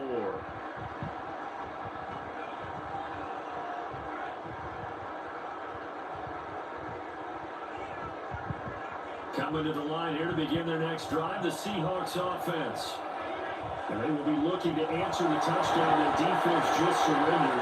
Celebration of the time remaining here in the fourth quarter, a chance to regain the lead in the title.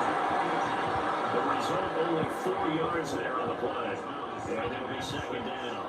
Got to give credit where it's due. Really nice defense on that play. The pitch and catch was successful, but not any run after it. 2nd and 6, just inside the 30.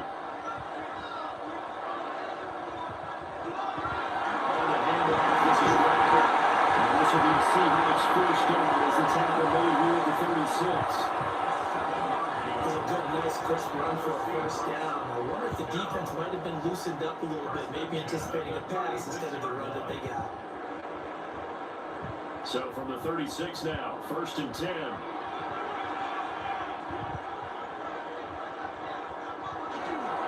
Walking once more. And nothing much materializing there on the first down run. He'll get a couple, and that's it. You know that old expression, it's not my night?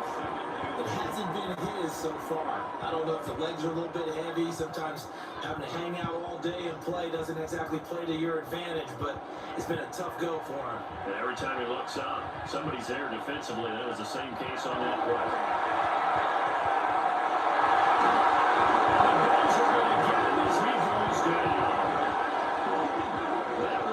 Pushing him back 11 yards on the save. And that'll bring up 3rd.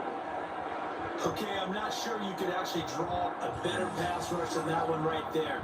Nowhere to go outside. He had to keep backing up and backing up and backing up. Eventually dropped for a huge loss.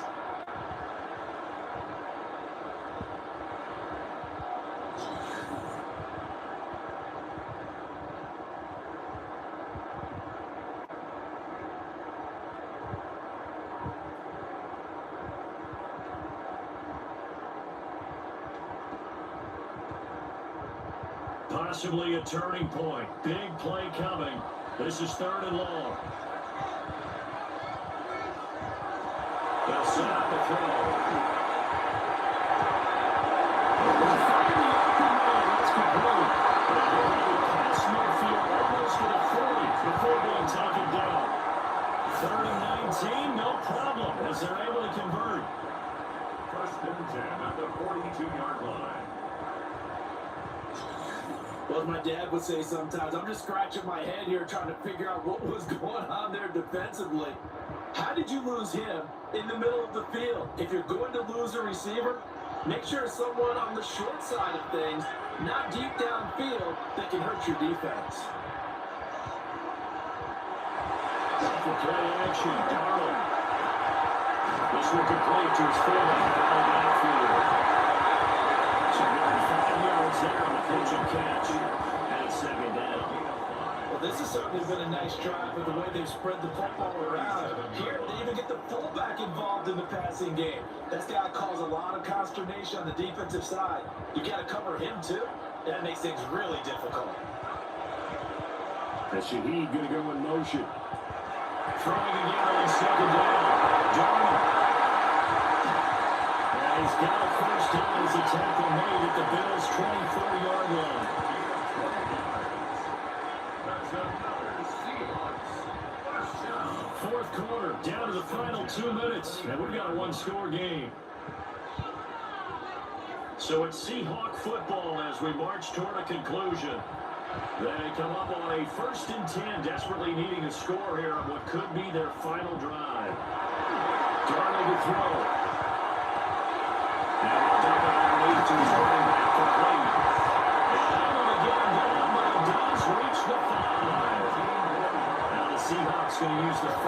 their timeouts. That'll leave them with 2 remaining. We'll be back after this. 5-yard line.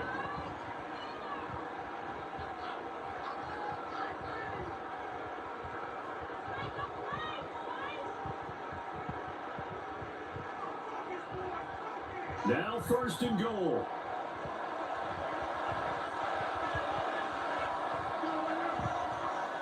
Here's Darnold. He's going to lead this for his running back. It's complete. And he will score. Touchdown, Seattle. Zeke Charbonnet. 5-yard touchdown. And the Seahawks answer back with a touchdown early to take a 4th-quarter lead. See, it seemed like they were so focused on the guys on the line, they forgot about him out of the backfield. That's a really good point because you got to communicate, and oftentimes when you start counting receivers, that's exactly what you do. You start from the widest receiver, work your way inside. Who gets lost sometimes? The back in the backfield. That's exactly what happened there. They're down to the end zone. They get 1 yards, the extra points up and good. So it's now a 3-point game here in the closing stages as a field goal now can only tie it.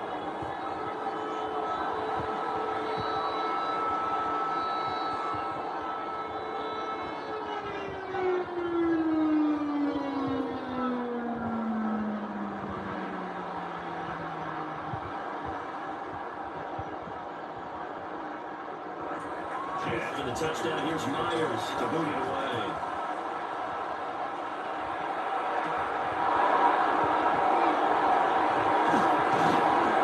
That is up across the 25 and down at the 28. Here's offensive running back James Cook heading onto the field.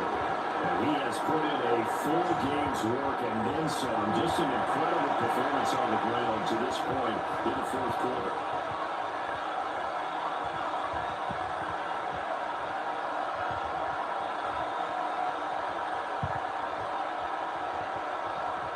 Here's 1st and 10.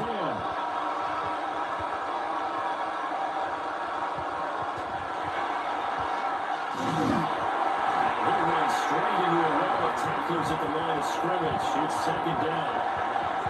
Not in a position where they absolutely have to rush right now, but they definitely have to pick up the tempo a bit.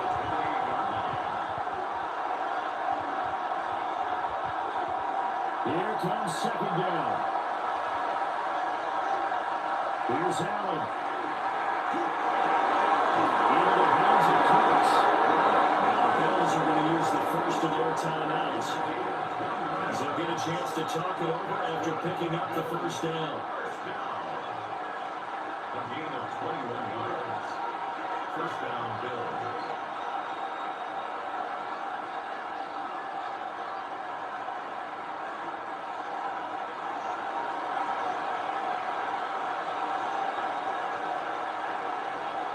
To throw is Allen. Very quickly there, but it's incomplete. That's certainly not the worst thing. It stops the clock and lets your offense catch its breath and lets us exhale a little bit. Now I expect them to call a couple plays in a huddle, so they're ready if a tackle happens inbounds. Another try, 2nd and 10 now. Throwing, Allen. A short throw pulled in by Kincaid. Now not moving the chains again as the tackle's going to be made at the Seahawks 36. Inside of a minute to go now, 2 timeouts left, still in pretty good shape. I think they're in excellent shape here if they use the timeouts judiciously and use the sideline as an additional timeout. 2 timeouts still available in this final minute. It's 1st and 10 now. That is caught. Kincaid with it.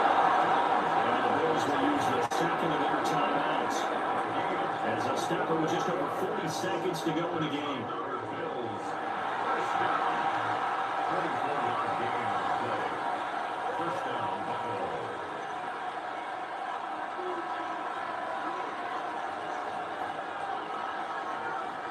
Here's 1st down.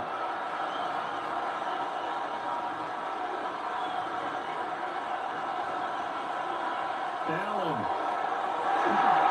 Now, quick throw now, but it's going to be incomplete. Limited time left on the clock after that incompletion, so I think both sides are going to savor every second to prepare before the next snap. Because once the ball's in motion, it may be a non-stop push to finish this drive off. Everyone better be on the same page right now, because I think they're going to try and get several plays up in quick succession if they can. And this time he's got the hookup. It's complete.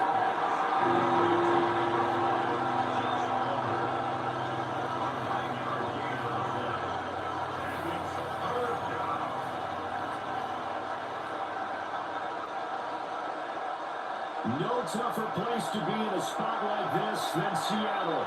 Here's third down. And he had a man open, but he missed him, and it's incomplete. Took their shot and going for the win, didn't get it.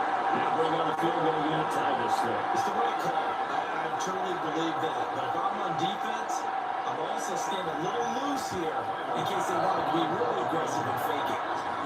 Now the Seahawks call the second of their 3 timeouts. That'll leave them with just 1 remaining in this fourth quarter play.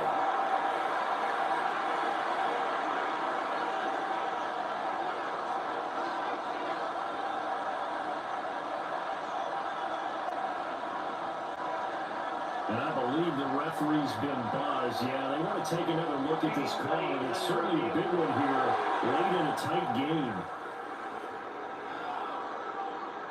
Did he keep those feet in bounds? That's the question they've got to decide. And I got to say, watching it in real time, it was awfully close. Yeah, it certainly looked like a heck of a catch because it didn't appear to bobble it, which could complicate things. But even with the benefit of replay, that's pretty tight. Well, here's the call.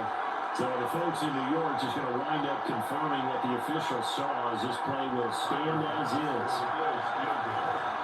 A 20-yard attempt. The kick by Bass is good. And that will tie this game here in the final minute of play. So in the final minute, they turn it over to their kicker to get him back to even, and he does not disappoint. Brandon, do you think the pressure ever gets to this guy? Because I sure don't. That was pretty smooth right there. But I'll tell you, he better not rest on his laurels, because there's a good chance they may need him again if this game goes to overtime.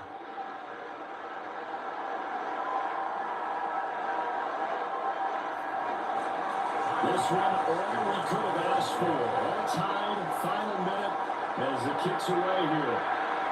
And this one over the back line of the end zone. They definitely don't want to give him a shot at returning it. That's obvious. So the ball will come out to the 30.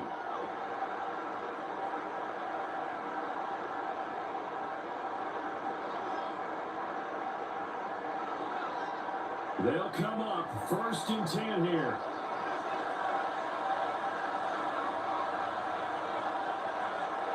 Now Darnold gets this complete to Smith-Njigba. They'll take this to the other side of midfield before going out of bounds. And part of a tie game in the fourth quarter, you and I both know in the NFL, that's when you lean on your stars, and he came through with a nice catch right there. Well, going to be tough to get 2 plays out of this. This could very well be it. Darnold.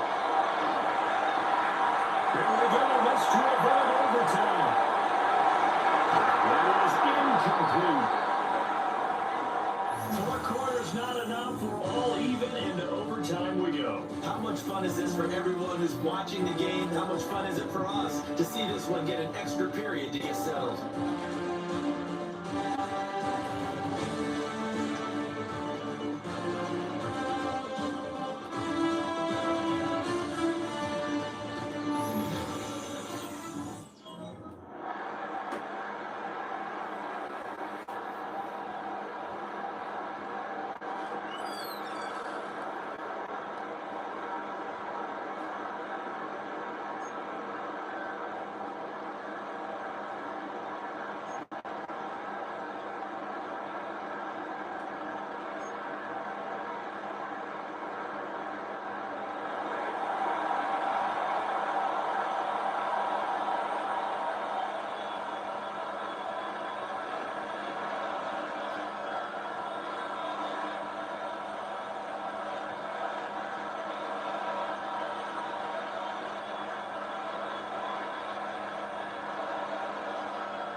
So it's the Seahawks who are going to get the first crack at things. They'll possess it to start things off here in overtime.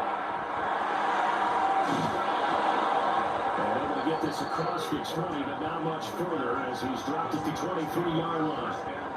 And Seattle now ready to march out of the field.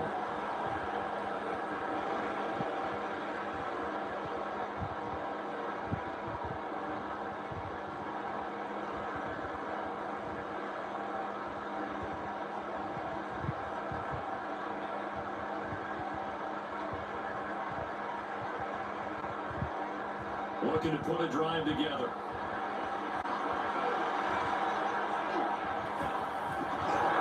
Hands it to Walker to begin the series. And they'll get this up to the 34-yard line. 63 yards rushing on 12 carries for him now. Most of the damage has been done through the air. I mean, they've run the bell 3 times with passing touchdowns. But guess what? Ground game has not been neglected. That's a burst right there. From the 34 now, here's 1st and 10.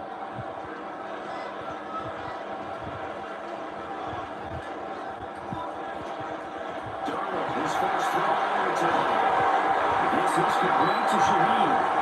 He's going to get a solid gain of 9 before being brought down. Second and right of the yard. Overtime here out west, and you got a team from the Eastern time zone. Maybe their body clock's a little thrown off, or is that overhyped? I don't think it's overhyped. And I think that for most teams, you're hoping that your mind overrules your body, because your body's looking for circles and in this case, you got to stay with it mentally. And what a lot of teams do, they never change their watches. They always say East Coast time and just go ahead that way to try and defeat any of the effects of moving to the West. When the hitch route is run really well, that jab step off the line of scrimmage by the receiver, which is designed to back up the defender, give him a little bit of space. All you want there, get that space, catch the football, and then make a move and pick up extra yardage. That's exactly what they get done there. 30-yard line after a gain of 6. And there wasn't much room for the big tight end to do much after the catch. But at least he was able to pick up a solid gain to help his offense continue to move in the right direction. And the ball on the 30. Here's 2nd and 4.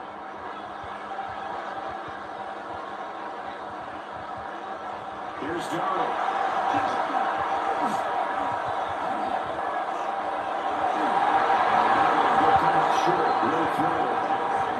He released that awkwardly. It almost looked like a pitcher who gripped his fastball a little too hard and let it go late, and it bounced in front of the plate. Yeah, one of those fastballs that ends up at 57 feet, not 60 feet, 6 inches. Just a little short with the arm, which is unusual because we saw him in warm-ups. He's got a big, strong arm when he delivers it with confidence. From the gun on 3rd down, here's Darnold. To the flat, that's complete to his running back. And he went nowhere. They went backwards, back to the 33.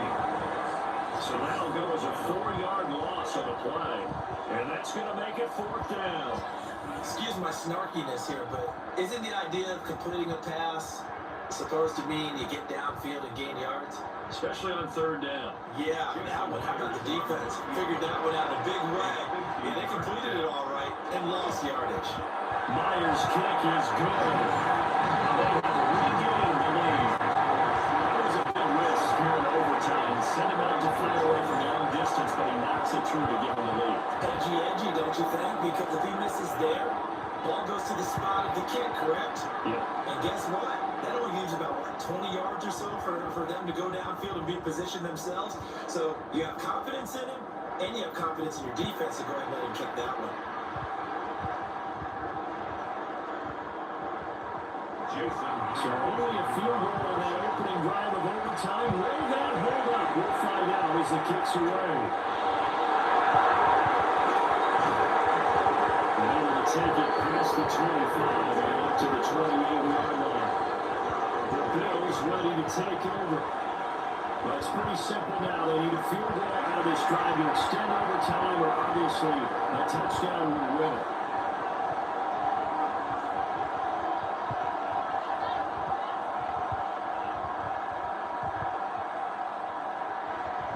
Allen and the Bills now with a 1st and 10 at their own 28-yard line. First throw of overtime for Allen. And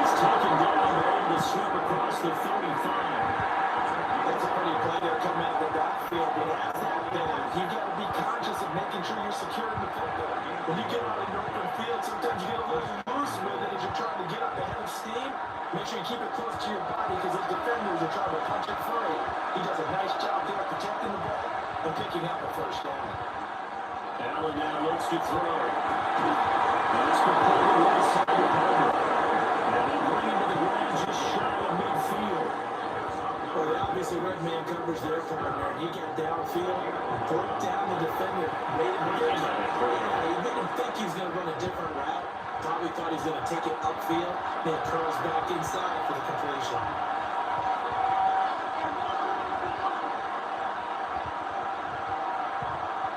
Throwing is Allen. Quick throw there is incomplete. And now Common said, at least on this drive, a military setback goal for this passing game that has been moving well this series. Good thing for them, though. Still 2 more downs to connect and try to pick up another first down. 3 points here are a must. A touchdown would win it. Here's second down. Now Allen. That's complete. It's Cook. One of the angles that the tackles came from on that drive. They secured inside. They took away the cutback. The sideline's there, so you can only go so far outside. They were able to close in and tackle him for a loss. Yeah, they use your boy over there, the 12th man. Sammy sideline, right? Sammy sideline. You know something? He tackles pretty well, too. He's tougher than an airport steak. Here's Allen. Allen gonna run with it. Wind up moving the chains again as the tackle's gonna be made at the Seahawks 28. First down. 24-yard gain on the play. And the Bills first Let's down. give him the credit he deserves because he can really do no wrong. It's got to be demoralizing for a defense to have someone who can cut up your secondary all game long with his arm and then rip off a huge game like this with his legs. A championship effort from that man under center. Allen. Goes to the time and complete. Taking it to the 15-yard line. The throw is brought down. He's certainly done a nice job spreading the field on this drive, and here he finds his big tight end for good yardage. And that's what you have to do. Keep defenses guessing about where you're going to go with the football. Line of scrimmage, the 15. It's 1st and 10.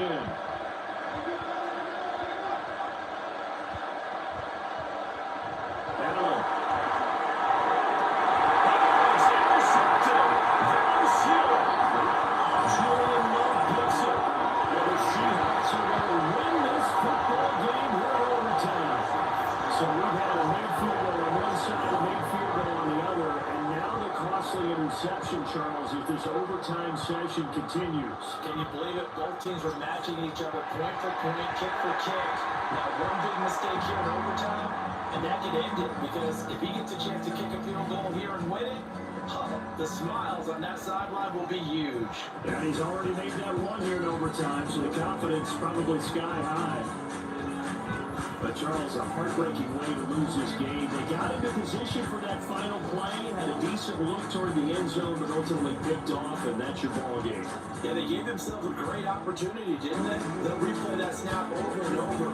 But sometimes you just have to give credit to the other side. Defense stood up in the final moment and came through with the interception. So for Charles Davis and our entire crew, I'm Brandon Gaudin. Next game, guess what? Charles and I will be here again. It's the NFL on EA Sports.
It's set to begin another week of football. I'm happy to have you along. We are underway on Thursday night prime time. And they'll take it across the 25 to the 26-yard line. So here's the Viking offense making their way out. And a glance here at their quarterback standing 6'3". I tell you what, when he's on schedule for that week, secondaries take notice because you got to stay alert back there on every snap. A truly powerful arm, one is capable of challenging any level of the defense on any given play. That's why so many scouts preach arm talent when preparing for the NFL draft. A quarterback with arm strength to make every throw in the book. He's an asset to have in any offense. They'll start out on the ground with Jones. And get this one across the 35. Just like that, it's a gain of 12 and a first down on their first play. Great beginning there under the bright lights of prime time. Yeah, it takes you back to high school football on a Friday night, doesn't it? When you feel like every eye in the county is on you. In this case, every eye in prime time is on you. And they'll keep on the ground with Jones. Taken down at the 42. I feel like I can see what he was thinking on that carry. Wanted to pull that big tackle through the hole. Ended up only getting 4 yards on the carry. I think he had designs on that one being bigger. Second down at 6 now from the 42. To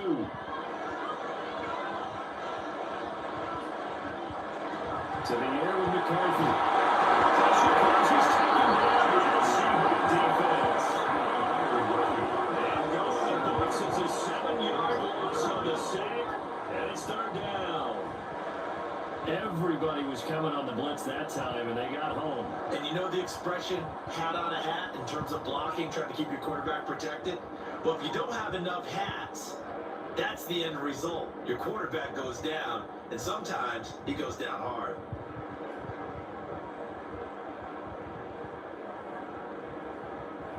They need 12 here. It's third down. Throwing is McCarthy. And it's incomplete. Good first down here, and that's all, folks. Good work by this defense to hold things in check and force a punting situation.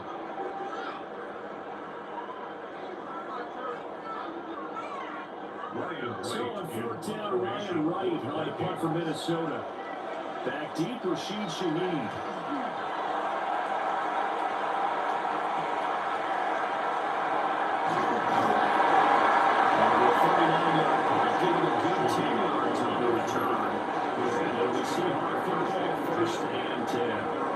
So now we're going to look at the other offensive unit as they come out for their first possession.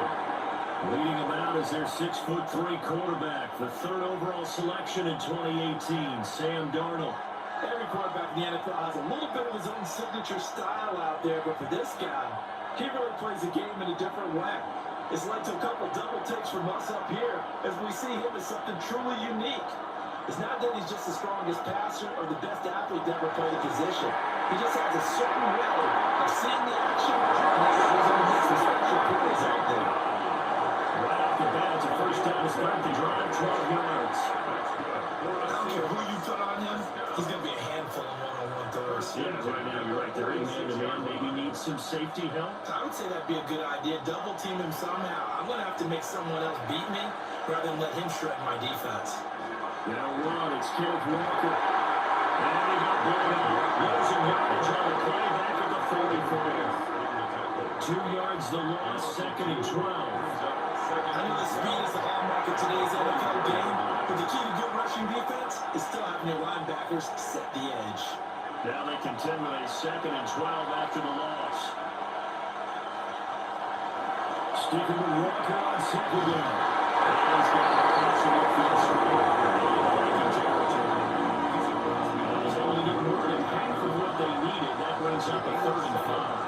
You've got to give kudos to your offensive line and the guy carrying the ball because they were in a second and long situation. It seemed pretty dire, but they brought it back to third man to go with that run. Darnold. Working the middle of the field. He's got him out complete. Now this is going to turn into another first down as the tackle is made at the Vikings 33. 15 yards there there on the catch and run. Seahawks, first down. First and 10 at the 33-yard line. If you're going to blitz, likely going to leave you in man coverage with this guy, and that is less than ideal. It is because just about any offense that has an elite receiver, if you blitz and have him in man coverage, you're going to him, even if he has an elite defender on him, because he usually knows where the ball is before the defender does. He reached the 5-yard line before going out of bounds.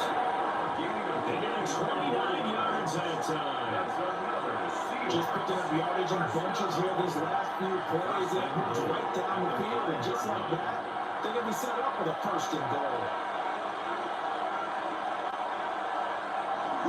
Here's Walker. And he gets halfway there from the 42 on a gain of 2. Get down to the goal line, you need to start lifting it up with all 11 guys on the defense. And that's a nice job there by the cornerback, squaring his shoulders and coming in to make the tackle. From the 2 now, second and goal.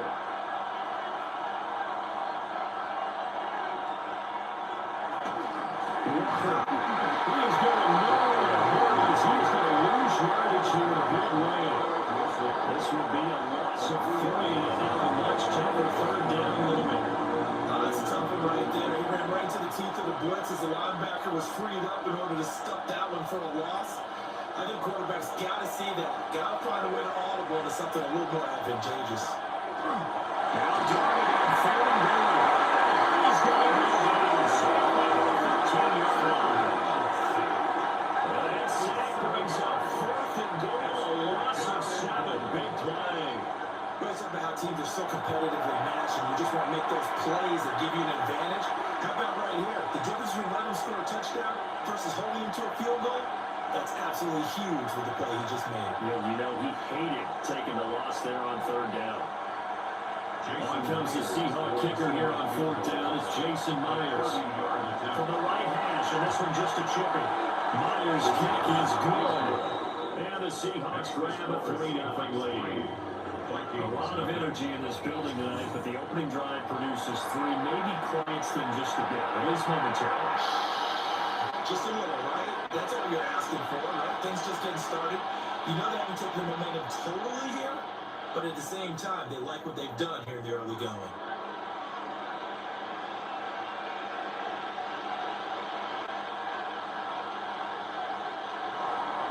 Myers now converted on the field goal try. Now he's on to kick it away.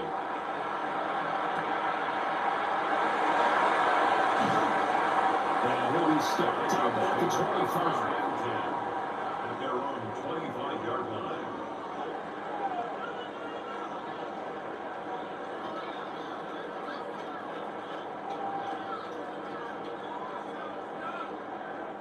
The Minnesota offense about ready to get this next drive underway. The defense got the better of them last series, forcing a punt.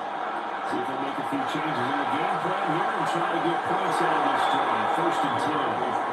And that would go off target and incomplete. Well, that's a defensive coordinator's got to be happy with that result. They took away all options downfield and forced the incompletion. Following the incomplete pass, here they go again. Second and 10 from the 25. From the shotgun, again to Jones. And they'll take this up to the 30. They're getting 3-0 after 1 on EA Sports.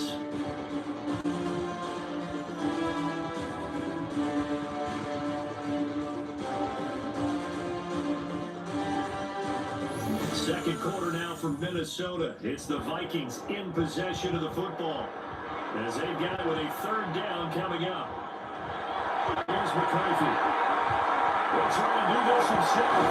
And he's able to get the first before he's taken down at the 36. Give him 7 on the tuck and run, and it'll give him a new set of downs. First down. Nowhere to throw, decided to scramble, and a nice job seeing he got the yardage that he needed. Yeah, and his teammates are certainly going to appreciate that effort, even if his coaches don't, because they would have wanted him to slide and protect himself.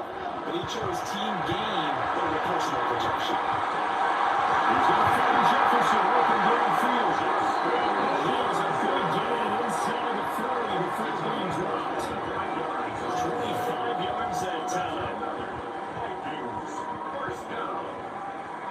and 10 at the 38-yard line.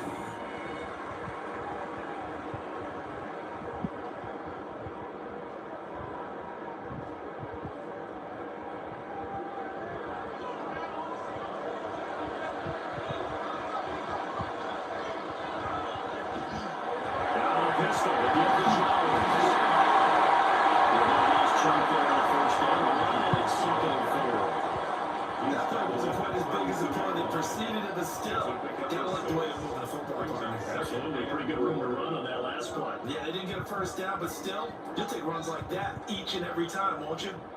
Here now, 2nd and 4.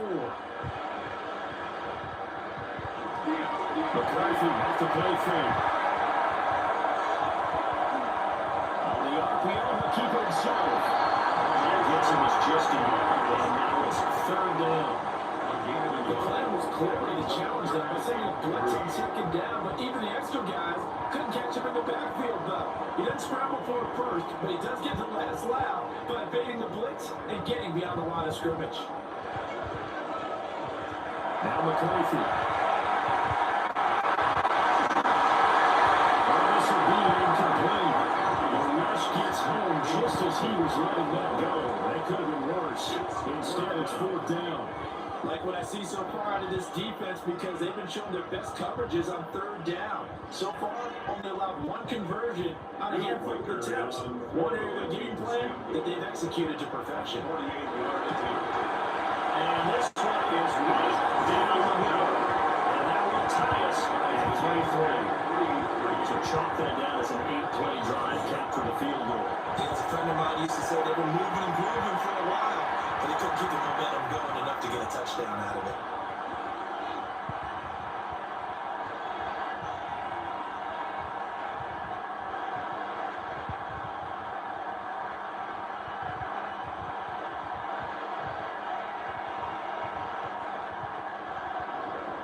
Field goals all we've had so far. 3-3 now as the kick is away.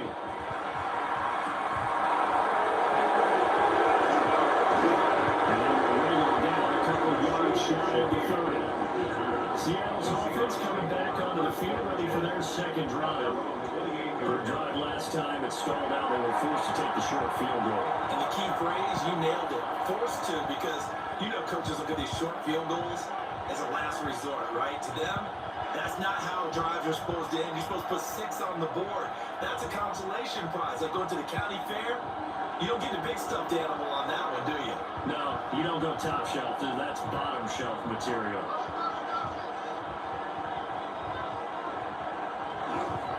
And they'll start on the ground to show the way. And he slips up past the 45 before being tackled. First play of the drive, a success, 19 yards. That's good for the Seahawks. First down. Partner, if you want more carries, I think we saw how he get him. Showed that he's getting the fresh legs, and he picked up the first down on that run. Don't just ask for it. Show him that you're supposed to get the football. Walker now on 1st and 10. And they'll get it up near midfield or field line before being taken down. That's a real nice job there from the defense up front. They just engaged and held their ground. But how about the guy who made the play? We've been talking about whether they take a good first step or not. Many times you just don't take any step. Just get your feet moving, get your body going. And then once he made the read, he was able to make the play. Sticking with Walker on 2nd down. And he will make his way back to where he started from, and that's all. As we will make our way to the 2-minute warning. 2nd quarter, 2 minutes to go. Tie ball game.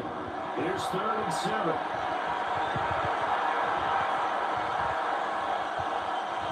The Shaheed going to go in motion. Now it's Darnold. He's got his target. That's complete. And this is going to turn into another 1st down as the tackle is made at the Vikings 34-yard line. 17 yards on the pickup there, and the drive will continue. First and 10 at the 34-yard line.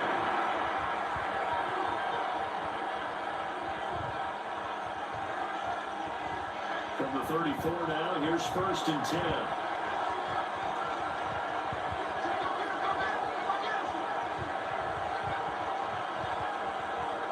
Now Darnold. He's got the connection to Walker. And he's just inside the 25-yard line.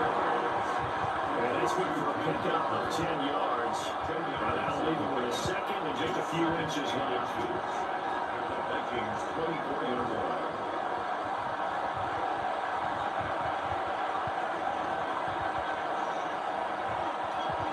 Here's Darnold. Setting up the screen here. This is Walker. And this one will get to the 15, right at the 15-yard line. 9 yards to pick up there, and it's a first down. Another catch for him there on this drive, Brandon, and it looks like they're going to utilize him out of the backfield any way they can.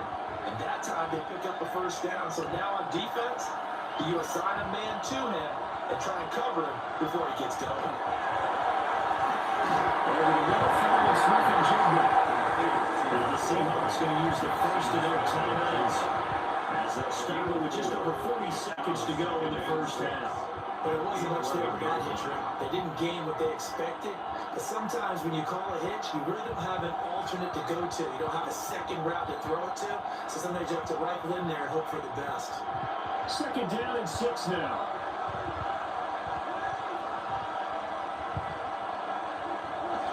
A play fake, and it's Darnold.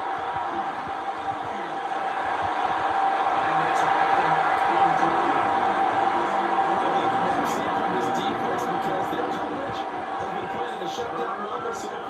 Even back there late, they're forcing incompletions and fighting to keep him out of the end zone as the first half winds down.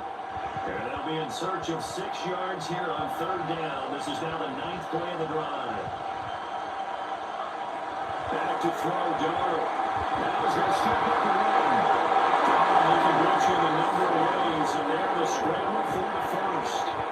Now the Seahawks call the second of their 3 timeouts, as they'll stop it with a little over 30 seconds to go in the first half of play.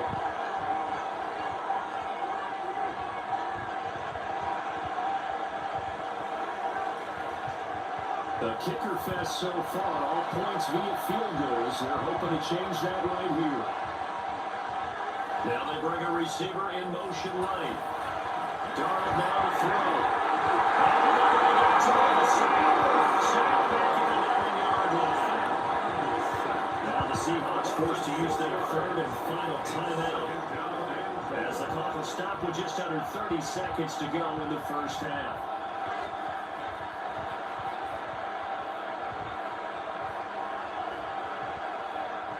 Now from the 9, here's second and goal. And Shaheed going to go in motion. To throw is Darnold. Incomplete. We do have a penalty flag down, however. Let's see what that's about. Okay, so the penalty on the outside for illegal touching, and we'll have to come back and try it again. So now after the penalty, they'll try again here on third and goal.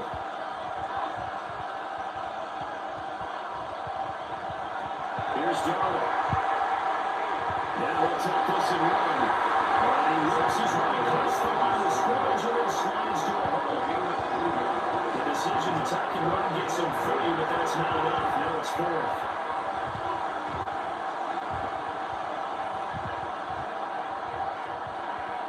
Jason Myers on for field goal. A 23-yard attempt. Myers' kick is good. And that will do it for this first half. So halftime is upon us on Thursday night prime time, and we go off to Orlando. And Scott Hansen for our halftime report. All right, Brandon, thanks much. Scott Hansen, good to be with you from the Orlando EA Sports Studios with an abridged halftime report. This one shaping up to be a tight one, as evidenced by the scoreboard. Both these teams playing it close to the vest in the first half. What will happen in the second half? Let's find out as we send it back to the stadium and our commentary team, Brandon Godden and Charles Davis.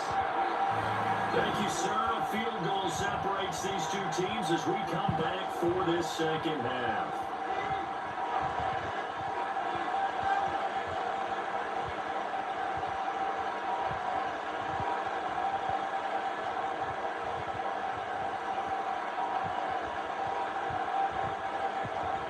The Seahawks with the advantage, and they get the football first as the second half is underway. Now that's return sets them up pretty good here right at the 30-yard line. Here comes the Seahawks offensive unit. They'll have it first to begin the third.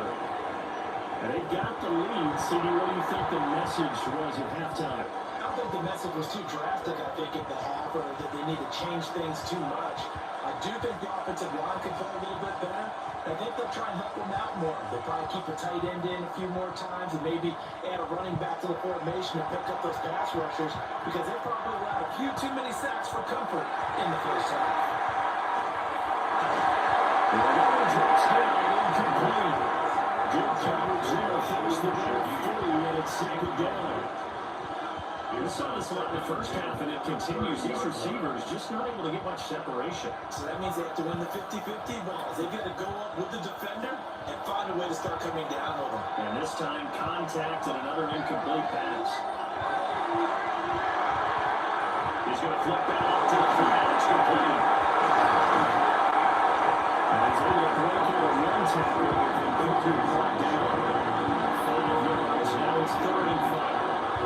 That was a game, but you have to sense probably a little bit of disappointment there, because when it's out there in open space, I think they expect to get more out of the play, don't you? Especially when you're getting it to your guy out of the backfield. You're expecting him to be able to create something, be a little more shifty. Yeah, no doubt about it. Good open field tackling going to an okay game. He throws there, incomplete. And so many times when you the opening drive of the third quarter is a tone setter, and many coaches do emphasize it, and that's a strong performance there defensively to force incompletion, and more importantly, force a quick punting situation. Now here's Michael Nixon as he's on a punt for the first time tonight.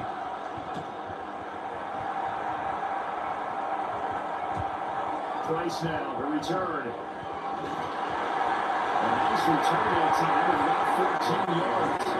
And the Vikings will take over here, 1st and 10. It's the Vikings' turn on offense. We get ready for their first possession of the second half.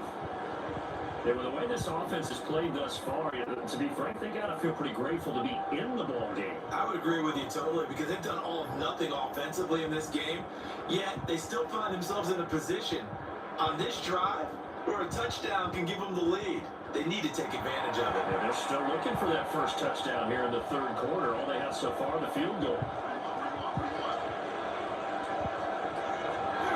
They'll try to get the running game going. Jones. And he went backwards. They'll be down at the 30. 2 yards the loss, 2nd and 12. Well, we saw a lot of negative plays that resulted in plenty of lost yardage in the first half, and that trend is continuing here. First play of the drive goes the wrong way. Here's 2nd and 12. In motion comes the tight end left. Looking to throw McCarthy. And incomplete here, so no razzle-dazzle on that one. But they couldn't hook up, and it's 3rd down. We've seen these defenses make enough opportunistic plays to keep this one low scoring. Flying around, making plays on the ball, and we see yet another errant throw as a result. An incomplete pass on that last play, and that means they'll need to come up with something here on 3rd down. Jefferson going to go in motion right. And a quick throw here, that's complete. Fights out the defender, and he goes right around the 39. So the completion results there in 9 yards. And that's going to bring up a 4th down. Receivers love having the reputation of being go-to guys on 3rd down, and he was fighting like he really wanted to have that reputation, didn't he? I mean, he came very close to making that a 1st down. Broke the one tackle, but couldn't spring himself free. And a fair catch called for, made just outside the 15-yard line. A 41-yard punt there with no return. And out will come the offense as they take over.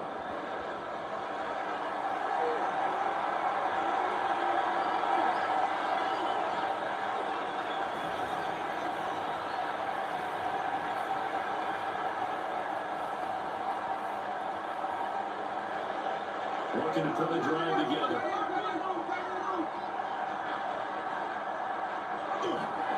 And one Walker to begin the drive. And just showing it off there. And he's got it past the 30 before he's hit and dropped. It's a gain of First down yardage on the first play of the drive, 14 yards. Running lanes ran a premium in the first half. He's able to find some room there, and he's hoping that that's a precursor of a big second half. Line of scrimmage, the 31 now on 1st and 10. Back to Walker on first down. Trying to run inside, but nothing there. Running over the 1-yard gain there to make it 2nd and 9. In the first half, he was held in check on the ground, but despite that lack of production, they still have the lead. Yeah, and they've got to feel fortunate about that. If they could actually get production from their lead horse, that would help open up this offense and widen this margin, too. The shotgun snap for Darnold. He completes this to Walker. It's a loss of a yard, so it's back to 3rd and 10. Well, if you're going to turn things around in a game like this, Charles, those are the kind of plays that you need. Defense rallied to the football on that one. They got the completion, but he was smothered behind the line of scrimmage. And when you make tackles like that, your whole defense is going to be fired up. Really nice play getting to the ball. And here's the Seattle Seahawks first down as they're able to get the 3rd-down conversion.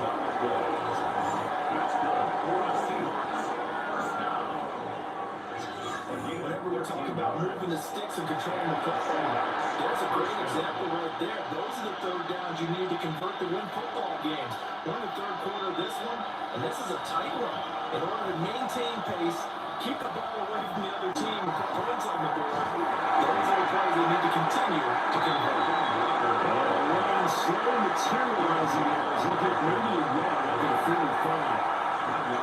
I'd say they got to find a way to get him going. He's such a big part of their offense. He wants it to throw it a little and come back to the run. Anything, because you're right, he's pretty much been completely neutralized. Sticking with Walker on 2nd down. And it's been like this all night long. Nowhere to go as they scatter behind the line. It's a loss of a yard, so it's back to 3rd and 10. Sometimes I forget how much information he has to go through before the ball's even snapped. But what a diagnosis right there. Saw the play, shot through the gap like a rocket, ends up spilling it for a loss.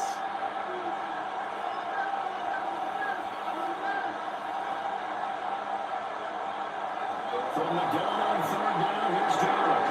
They'll get this complete to Cooper Kupp. And he can only manage to get this to the 45-yard line. Well short of the first. So give him 2 yards there on the completion. And now bring up 4th down.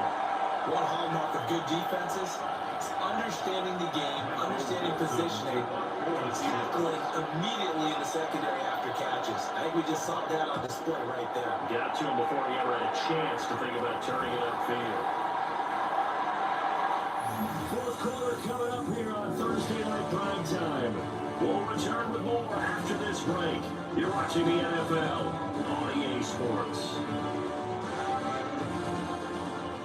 And we return, welcoming you back to Minneapolis. It's been a very hotly contested game to this point. Just a field goal separating these two teams as we get set for the 4th quarter.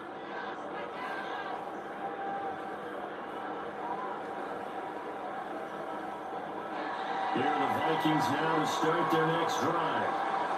Their defense accomplished step 1 of the mission. They forced the punt. Now they'll look to erase that deficit and take a 4th quarter lead. And he's got this to Jefferson. They'll take this to the other side of midfield before going out of bounds. They'll go back up there, 26 yards. And here we are in the 4th quarter, partner to watch them drive for what would be a go-ahead touchdown. And you and I both know, this is where you need a quarterback who can keep his cool back there. Not just for himself, but to keep the rest of the team honest too. He is met in his tracks behind the line of scrimmage. 2 yards the loss, 2nd and 12. After seeing that, maybe time to go back to some downfield throws here. Yeah, anything. Change it up, because the teams that win, the best teams, they're the ones that make adjustments. Doesn't mean you can't come back to what you thought you could get done. Sometimes when you open things up a little bit, you can get back to what you wanted to do before. The escape great one. Good for 15 and a first. If they get a game-changing score on this drive, it's going to be because of plays like that. That run was pure heart. Took it inside, found a way to reset the downs, and advance the ball. From the 34 now, here's first and 10. On play action, now McCarthy. Nearly picked off. What a great time for their first interception of the game. Instead, it's second down. Offense was moving it a little bit, had them back on their heels, but they earned a brief pause by forcing the incompletion. That gives them a quick chance to regroup and try and mount a stand before they're backed up even further. McCarthy is set to throw it. This one blocked by Jefferson. He's going to go out of bounds, but he takes this one down just shy of the 20. That catch puts him over 70 yards receiving now as he's got a first down. I love the drive is working out here because they knew they could take the lead with a touchdown. And so far on this drive, so good. They moved the ball down the field with very little resistance defensively. They better be prepared for some adjustments to come their way now. He is going to be stopped cold behind the line of scrimmage. Big Leonard Williams, the one who came in and got him. Continues to be a struggle for this offense and this home crowd. They're growing a little restless here in the second half. And I think they just got to look at how they're trying to move the football. Yeah, you want to run it, but maybe you spread it out, maybe some swing passes. They can take the place of runs and give you a little more space. Complete. Jefferson to target. It's so close. He gets it to the one. Out of bounds right there. Calling a very strong gain at 24. That's a nice job of working his way up and down in the red zone. Worked that one in and then made a beeline for the pylon. He didn't quite get there, and you want to give him a little extra for the effort, but instead he sets his guys up in excellent shape. And he's going to be met at the line of scrimmage and taken down. It's a gain of a yard, and it'll set up second and goal. That's someone who's pretty happy right there. That's the defense coordinator. Body after body getting to him before he can get started.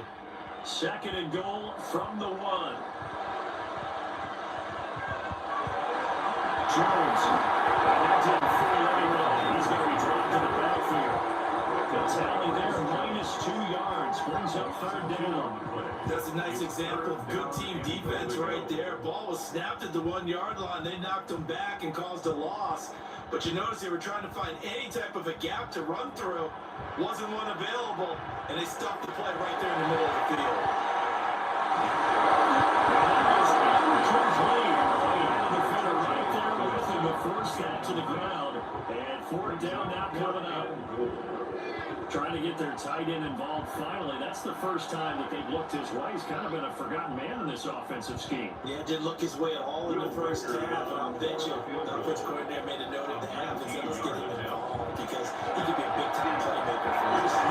And this one is right through. And in the fourth quarter, this game is tied.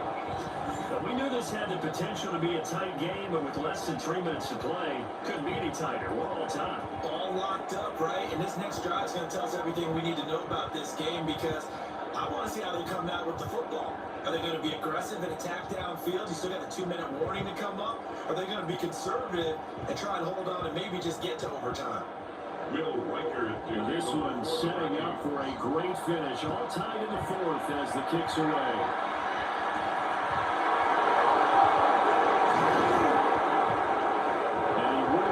Make it to the 25.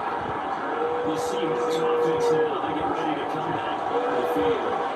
This game is obviously been all about the defense on both sides of the football. Which offense is going to break through here? We'll see if they can do it on this drive.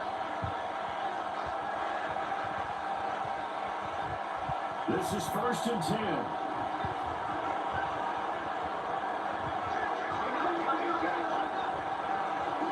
Here's Walker to start the drive. They'll take him down, but not before they reach the 50. Defense really kept him in check running the football in the first half. Maybe that'll be a spark for him here in half two. So 2 words come to mind for me. Resilient, because he has to keep bouncing back after some limiting runs. And how about relentless? keep going, knowing that you may pop one, as he just did there. Getting down to the good stuff. All tied with 2 minutes remaining on EA Sports.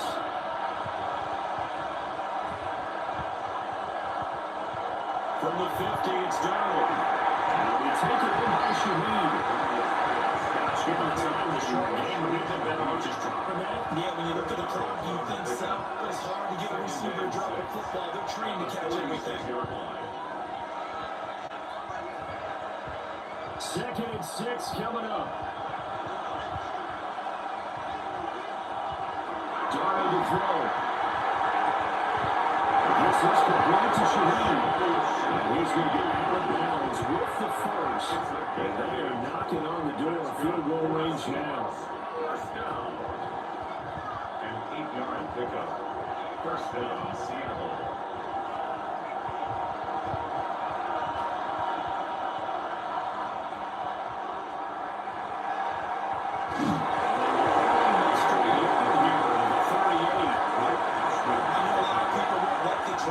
In that situation, but every now and then that pops big. In this case, it didn't happen.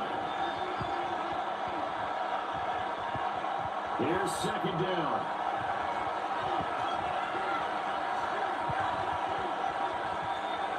Now Darnold. And he's got Smith and Jigba. Vikings going to signal for the first of their timeouts. As it comes with 1:04 left to go in the game. First down. First and goal. The 4-yard line.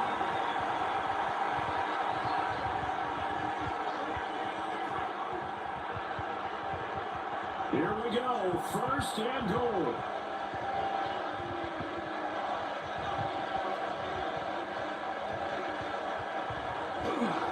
Chardonnay. Will score. Touchdown, Seattle.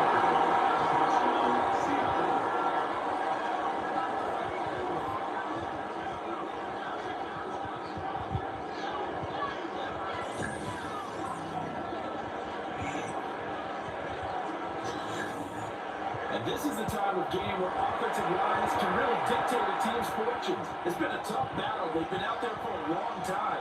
But this was a question of who can wear down who. And that's excellent work to put a long drive together and finish it with a touchdown run to take the lead. Extra point up and through by Myers.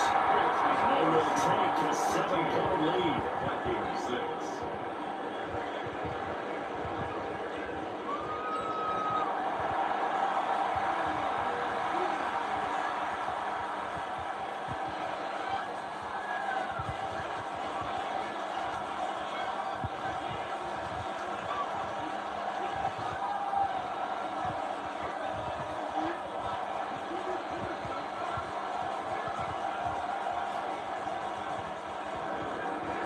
After the touchdown, here's Myers to boot it away.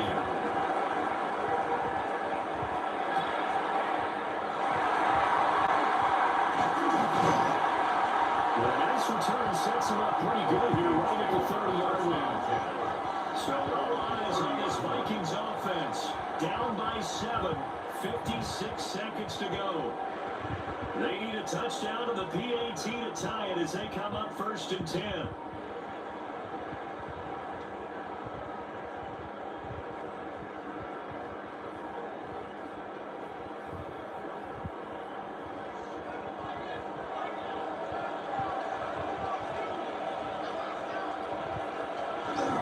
Let's start the drive with a carry by Jones. To about the 45, 2nd down. They're clearly saving those timeouts, but they still have to work with some urgency to put themselves in a good position. Brings up 2nd and 5. Here comes 2nd down and 5. They'll look to throw. They'll find Jones. And this is not going to be what they need. They'll get a few here, but now 3rd down as the clock runs. 3rd down. Now the Vikings will use the 2nd of their timeouts. As the clock will stop with an even 20 seconds left to go.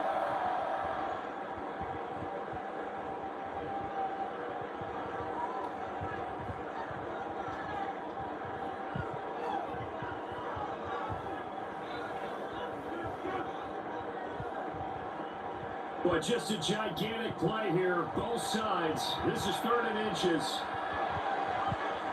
Back to throw. That's Vikings going to use their 3rd and final timeout. But as the two teams talk it over on their respective sidelines, we're taking it off. Would it be safe to say that as precise as routes are supposed to be run in the NFL, maybe they're not quite as precise in college ball? That's accurate, yeah. And I think we saw a college route in the NFL there. Just find the soft spot, find the dead zone, and find the first down. And that's what he just did.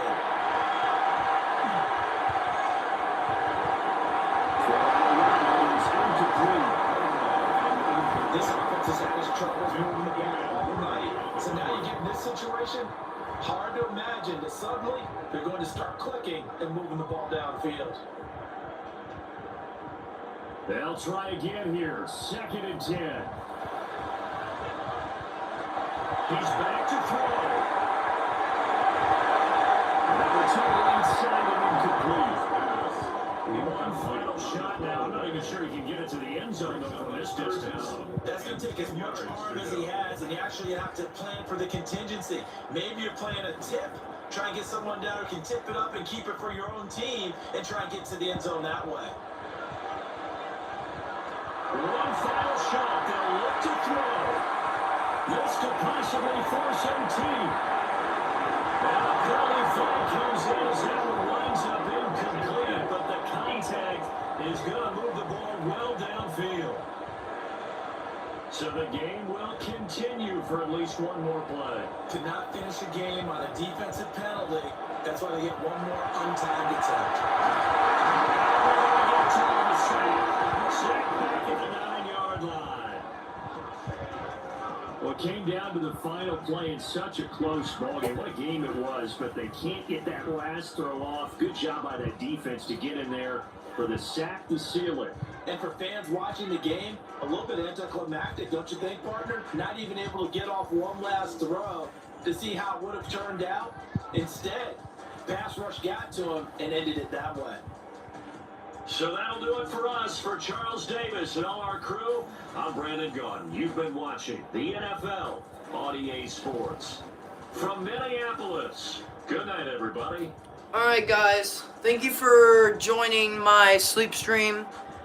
It has been a good stream today. I will be releasing a training camp video today, so stay tuned for that. And then I might post some YouTube shorts today and make some. So please like, oh, hold on, I'm sorry, bro. Please like, subscribe, comment, and share this YouTube channel to all your friends and family.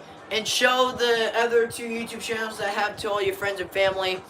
Both of them are Braden's MLB The Show Gaming, and then the other one is Braden's Minor League FSL videos, which that channel that I just said, as of right now, that last one I just said of one of my channels, there's no videos on there, but there will be videos coming out on April 2nd.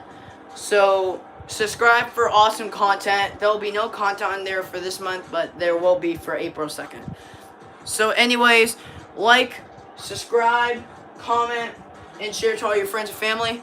I will see you for tomorrow's stream. I think tomorrow's stream will probably be starting at the same time, and we'll be doing a different kind of stream, probably like a kind of stream that we use the team to go against other teams, like I said, for one of my ideas. I was supposed to do that today or yesterday, but I decided to do a sleep stream because I liked it. So anyways, thank you for joining my stream, and I'll see you guys tomorrow. Enjoy your day, everybody. And peace out, bro.